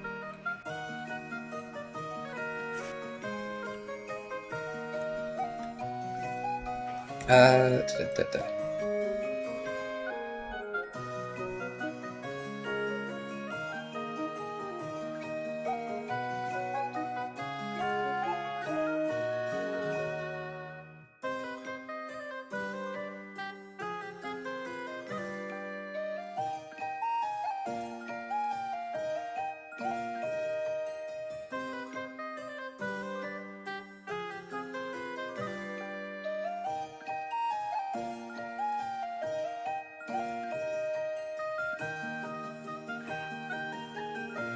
Oh, right, sorry. Tucker. You note Brooke rummaging through the cupboard things, and Ralph looking at the furniture, Ryder going down the hall. So, you do the next logical thing, and go for a door. It has one of those nice glass turning handles, which are a mild problem for you, but you're bigger now, so you can actually rear up and just use your forepaws to open the door. Yeah, Tucker will spend a little time with it, but you can get a bit of a grip on it thanks to the shape of it. And eventually does creak it open, I imagine. Through the door, you find what appears to be some manner of reading room? A den? Something. It has, yet again, another armchair, this one larger and fancier, and what looks to be an empty hearth. Odd, considering you don't remember seeing a chimney, but I don't think anybody specifically looked at the roof of the building.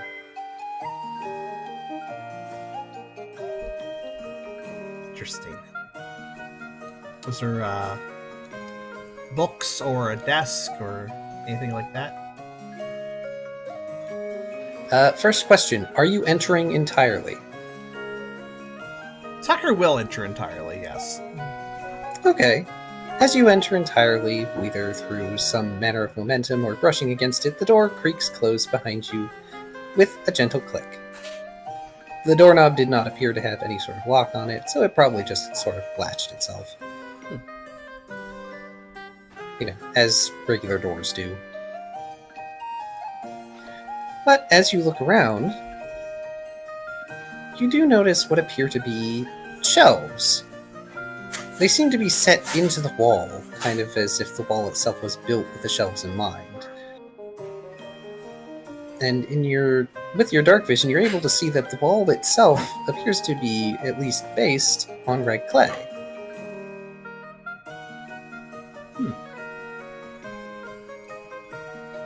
Red clay, you say? Mm-hmm. Okay. There isn't terribly much on the shelves, unfortunately. A few dusty tomes, some cobwebs that are left behind, and something shiny catches your eye.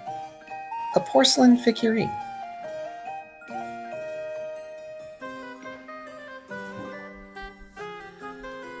So that's on one of the shelves. Yes, a small porcelain figurine. The kind like somebody might put up as a decoration or as a little collectible. So, you tell me, what Pokemon do you want this figurine to be?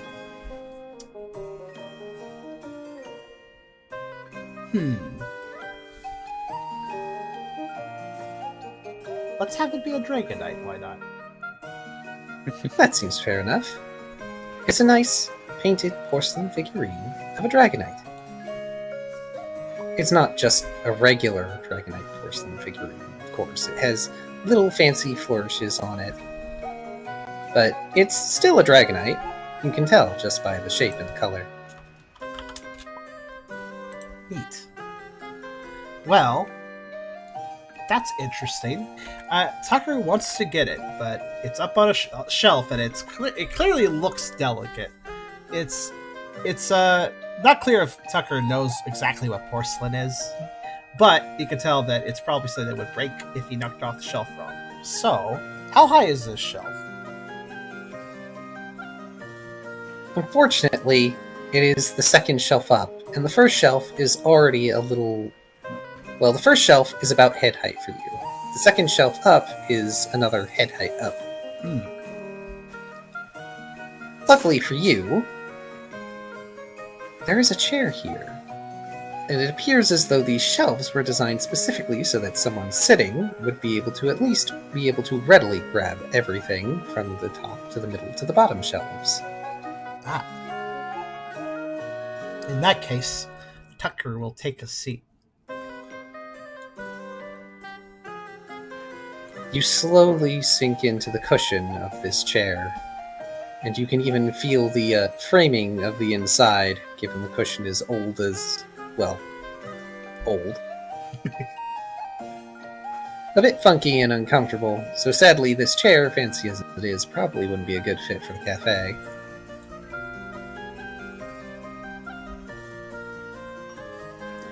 But you take a seat, and you find your head is now at the appropriate height to reach the second shelf. Hey. Alright. I don't know if this needs a roll, but what Tucker wants to do is he wants to reach out with his jaws and very gingerly latch the figure into his mouth.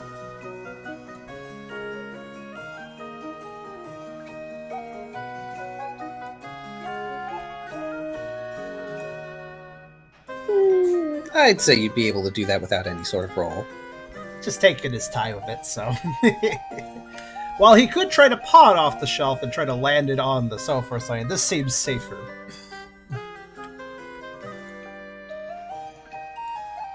Tucker has clicked Add to Cart. Selected buy as gift for Kyrio.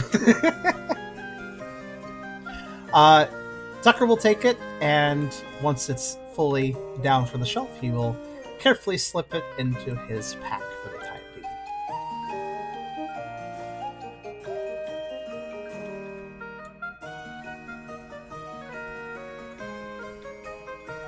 So does he still have something soft to put it next to? I think so. Yeah, the cloak scrap. They'll wrap it in it.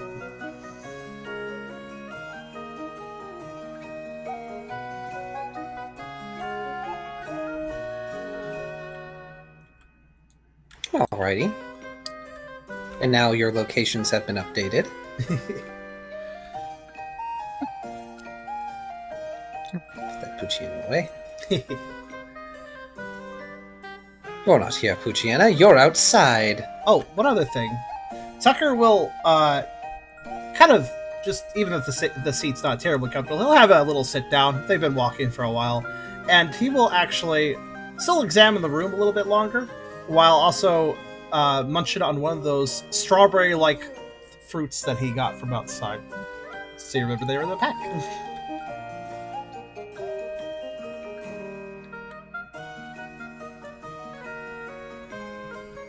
Sorry, it's getting late. I must have had a blank. Oh, it's okay. Basically, even if the seat's not that comfortable, he'll take an extra second to sit down, just look around the room and make sure there's nothing else to see, while also having to munch down on one of those strawberries he picked outside, or whatever they are, like strawberry-like things. They're like little red strawberry-looking fruits. They were growing off a vine that was hanging from one of the bushes. He's checking to see if they're edible, basically. And also having to sit down for a second.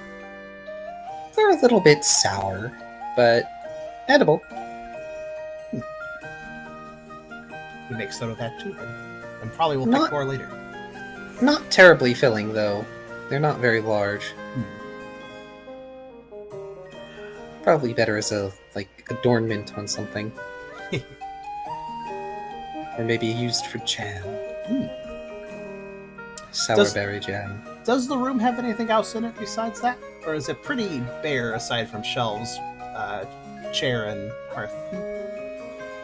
I would say now is the time for everybody to give me another round of insight survival alerts. Okay. I will tell Ryder what happens to them as they are wandering aimlessly. If they would like. It's Also, it's completely fine about the blanking. We have been going very late here. Not that I mind, but we can stop. We'll end. Oh, wow. Okay. Tucker's really It's- just chilling a little bit here. Berries. The guy will sit down, not paying attention to much. Guess he's not looking too hard around the room.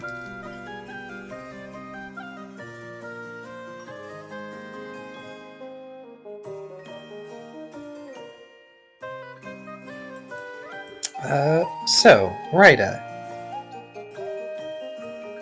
You wander down the hall and just sort of absent-mindedly while you're sort of caught up in the exterior, the look of the estate house. You find yourself, for whatever reason, in the kitchen.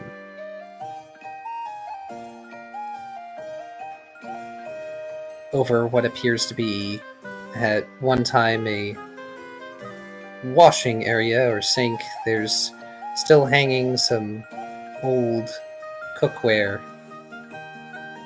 Pans, generally speaking, but there's also some utensils too.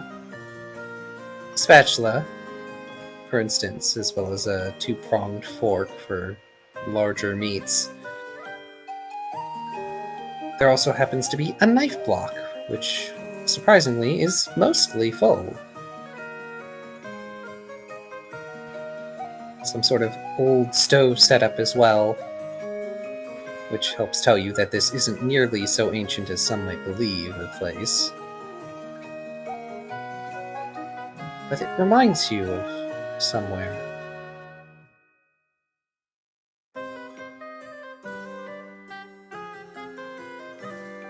Ryder just briskly walks through the room, idly just sort of checking on things, not too intently, just sort of picking up objects, sort of looking them over, putting them down, walking to the next thing, despite looking at them, not really giving them much attention. Just trying to focus on the thought of why am I thinking or feeling this way? What is it that I'm not getting?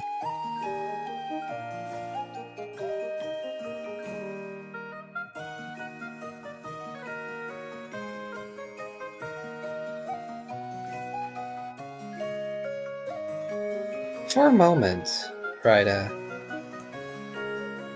you almost hallucinate voices. Nothing distinct, but things half remembered. The sound of food being cooked. Orders shouted from a chef that you can't discern. Probably weren't supposed to be in here, bothering people while food was being made. And yet, you were here with someone. Once upon a time. Just playing, of course. After all, the both of you are... And there is static.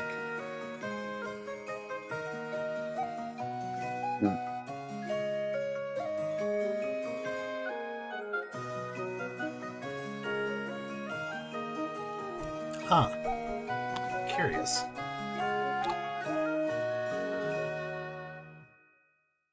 Ryder sort of pauses at that static, understanding that there's definitely something that they're missing, but also some sort of messed up comfort in knowing that there is something else.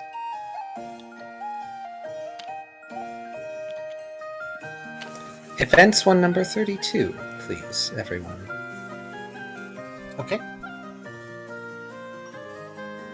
This is a slightly quieter one. Before I proceed, is Ralph going to also check around again? Yeah. He likes plundering in these old places. Are you going to go anywhere? There is a Yeah, hall. we're gonna go further inside. Okay. Um, There's a hall, the door that Tucker went through, which closed, and another door on the other side. yeah, we'll go through the other door. Okay.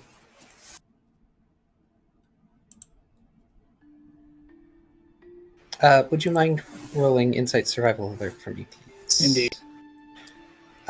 Tucker. Mhm. Lost in your reverie, eating one of those sour little berries is a nice treat. You can almost imagine the crackling fire of this place. A nice, comforting warmth that soothes your still slightly aching form. You can imagine the shelves being full. And beside the chair, you could practically see a side table. You can imagine voices, familiar ones, male and female. You can imagine a smell that wouldn't quite be right here. Like static.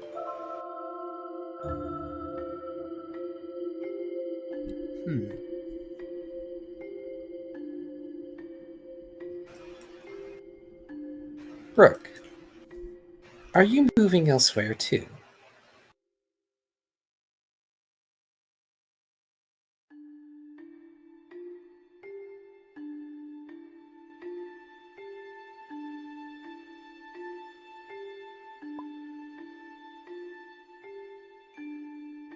Alright.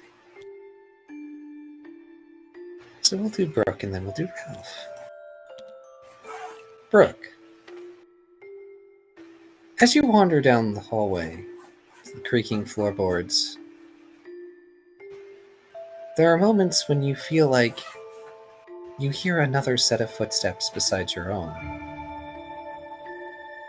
It's not the others, they've all gone off their own way. A hot dog, Mawile, and Liar are all together, obviously. Probably with V at the moment, who's using them as makeshift bodyguards. Where did they go? Light footsteps. Little footsteps. The kind you remember that you made not too long ago. As you turn down the hall, you find yourself led to what looks like another foyer, almost. But there's an open doorway, the door itself having fallen from its hinges long ago, leading out to a terrace on the second floor.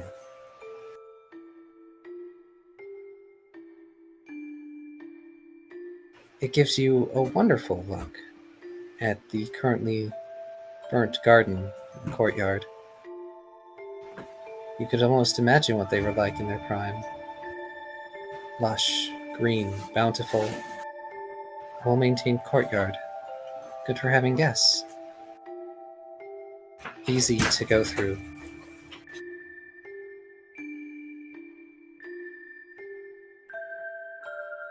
You can almost feel the breeze. Warm and dry.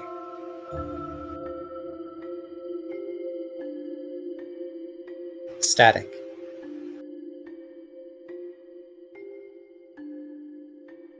Ralph. I am Ralph. And feel free to respond to that, by the way, Kyrio. I'm just going to proceed with Ralph for now. You go through the other door from the foyer. This one leads you into a bedroom. It looks like it could have belonged to the masters of this house. Masters, because you notice, upon entering, a large bed. The frame has since become, well, mildly decrepit, but it's large enough for 2 Pokemon of relatively moderate size. And given the crafting painting you saw before, they probably didn't sleep there all on their own, right? Yeah, that guy was far too spiffy to be single. Can't possibly have been a bachelor, not with an estate this size. There's drawers, and what looks to be a closet as well. All of them open already. Looks like someone already rummaged through here. But we're gonna take a look anyway. Just above the drawers is a mirror. There's no stool here, but you probably could have sat here and someone could have done their makeup.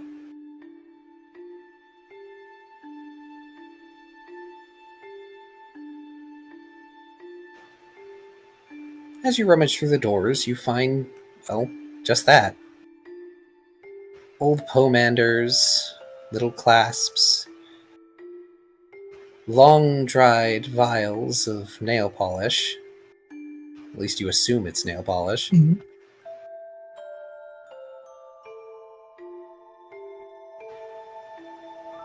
But in one of the drawers, you find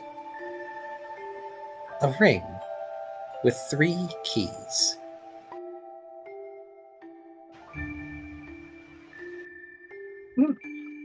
Each key is engraved with a mark. One of them is a rounded, younger-looking face that smiles. One of them is a leaner face, this one having a curly mustache. And the last one is a black wrought iron key, rectangular. The teeth of the key are no more than notches crudely cut into it.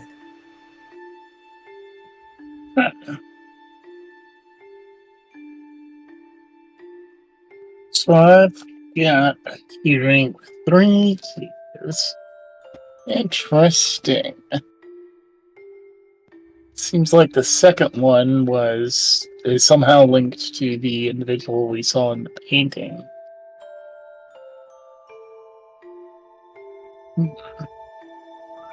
As you ponder this, you remember another key ring from your work. The security guard always had one. It seemed so antiquated then, of course, given where you worked. Yeah. After all, using key cards was more efficient.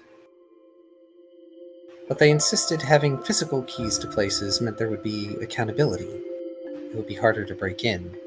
And of course, they would always be the primary suspect, unless somehow they got taken away.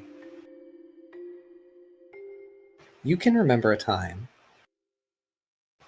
when you may have made off with those keys once. Not entirely of your full wits. Just to see where they went.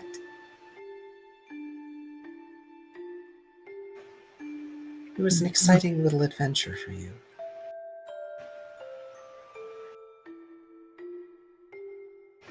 Something to bring a static.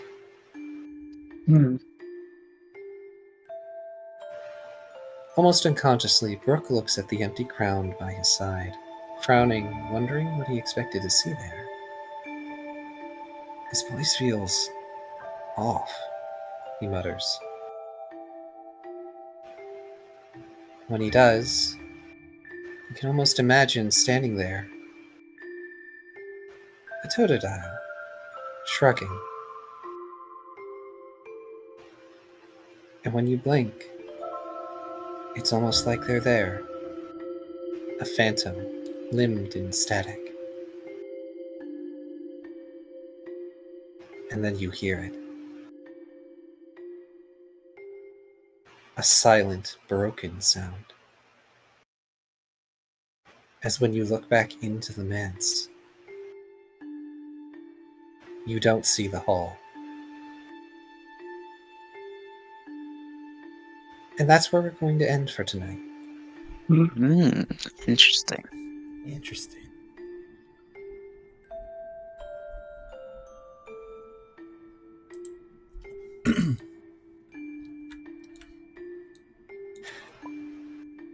Weaponized nostalgia.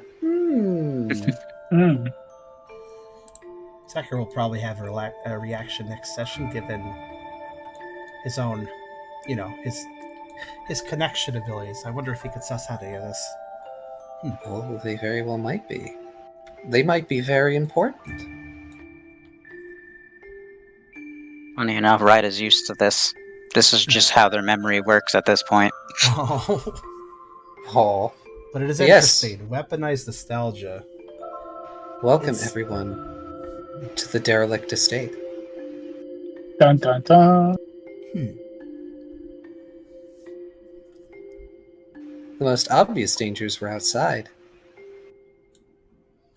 Mm-hmm. Hey, I finally get to do a spooky month session. You do. Well, I You mean, want to know something else funny? In my campaign, we are also doing a spooky mansion thing. we had the. You did suck us into the back rooms of previous Halloween, so I can't imagine it's worse than that. This didn't feel spooky. It definitely felt supernatural, but so far it feels more melancholic, I think is the right word. Eerie, or yeah. Yeah, like, is it a supernatural force? Is it in our head? Yeah, it's like, is Tucker just daydreaming what he could imagine this place to have been, or are these actual memories suddenly? Like, from what? From where? Like, I guess we'll find out next session. Indeed. Next time on Dragon Ball Z. Just a bit off, like a painting you're not sure is tilted. Hmm. Oh, yes, That's that's a a good good description. That is a very good description.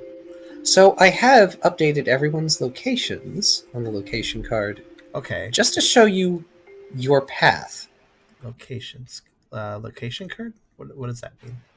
It's next to the battle initiative. Oh, that. Oh, okay. Let's see. Oh. Okay. To take note, you all were on the first floor. Yes! Thank you! I wonder how you got to the second floor. You didn't go up any stairs! I thought I just missed something, because I'm like, he's on the second floor now. I did not notice when that happened, but okay. Nah, I thought it was some spooky stuff going on. Me smiling from ear to ear! Yes, but before we outro, let me give you guys your experience. Yes. Because y'all earned that experience. Very much so. Let's see. 3, 4, 5, 6. So, 8 experience total. Damn. 6 from combat, 2 from the session. Okay. Experience. It's going to be... Well, I appreciate you playing into it.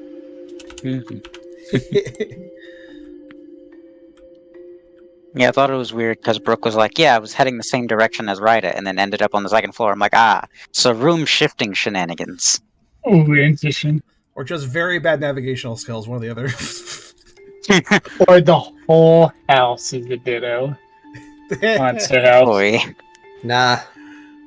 Whole house is a ditto as old hat.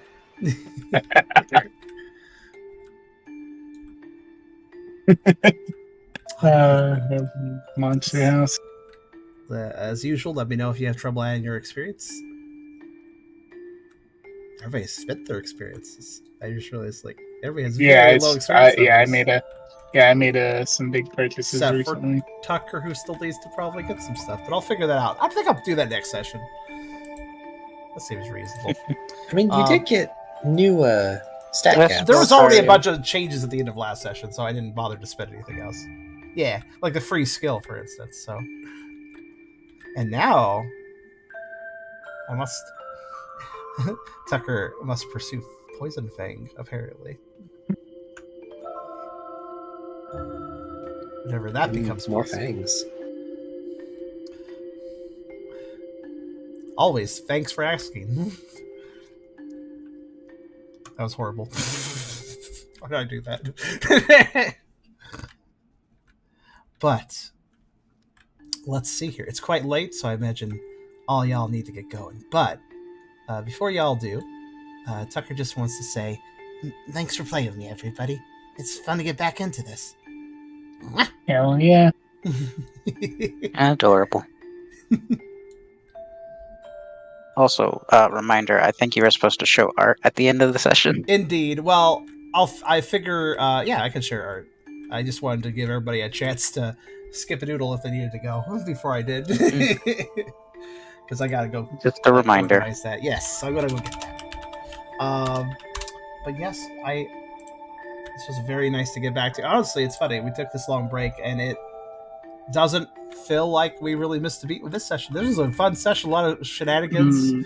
I don't really feel like I was even that rusty. I don't know about the rest of you, but it felt pretty good to get back into this. It's like a glove. Riding a bike, you could say. That would be one way to put it, yeah. Oh, it feels good to settle into the storyteller's seat again. Mm-hmm. I guess I should make It is clear, quite nice. we all want to return in 2 weeks, right? We're back normal schedule. Yeah. Yes, please. Yeah. I'm going to state that for the record, basically. Yeah. Which incidentally does put us back on regular schedule, because I have a way of keeping track. You kept track of that? I could not keep track of that. Well, I have a cheat. The original schedule was on weeks I'm not paid, and I'm paid bi-weekly. And I know for a fact that's been steady.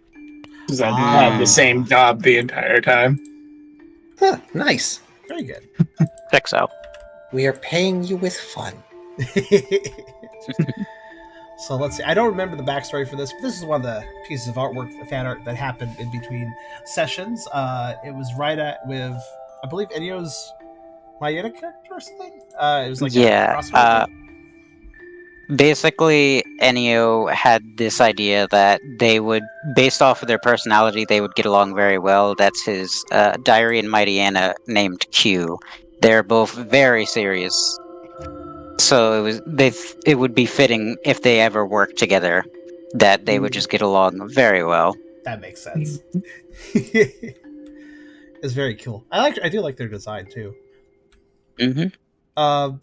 This one, I can't really put this on the table because it's an animation, but I can just overlay it, so that's fine. I'll just do that. Here's a little something that Blink Luxray put together for Tucker, which is very cute. Aww. Look at this. Very cute. I have to use it for a BRB screen, I think, or something like that. Cute little 2-frame animation. Really like that one. And the last two pieces of artwork are just some silly. Actually, those aren't really session related, so I'll just share those later on.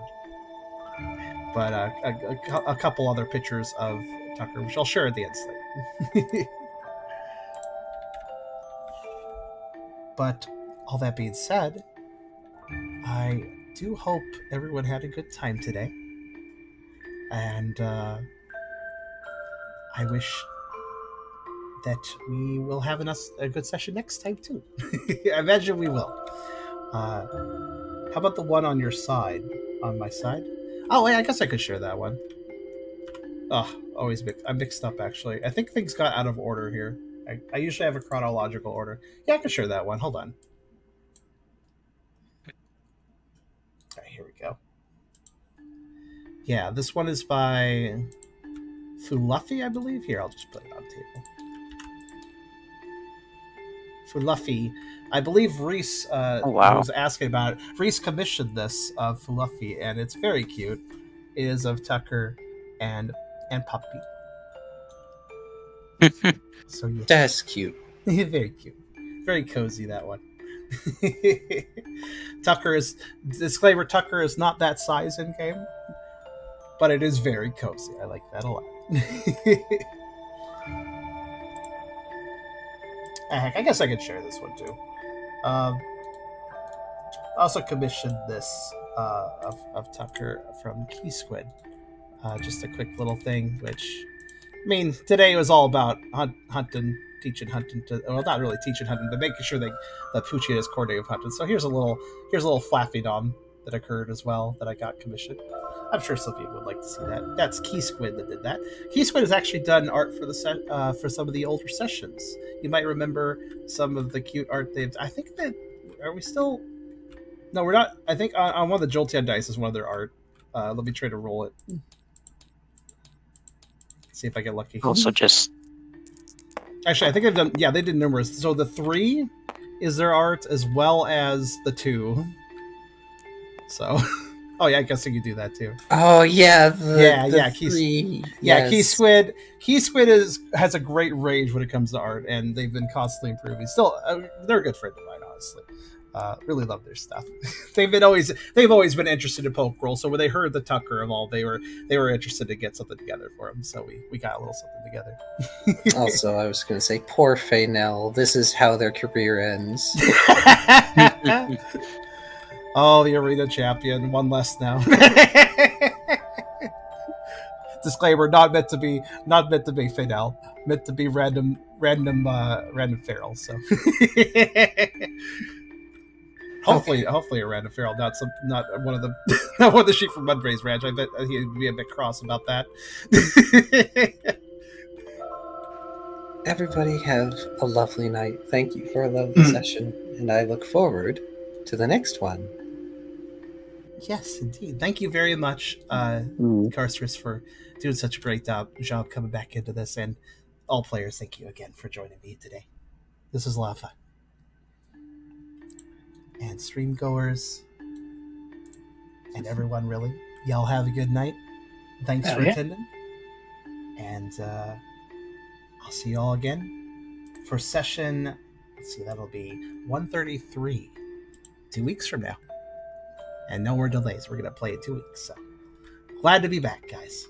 I'll see you guys again very, very soon.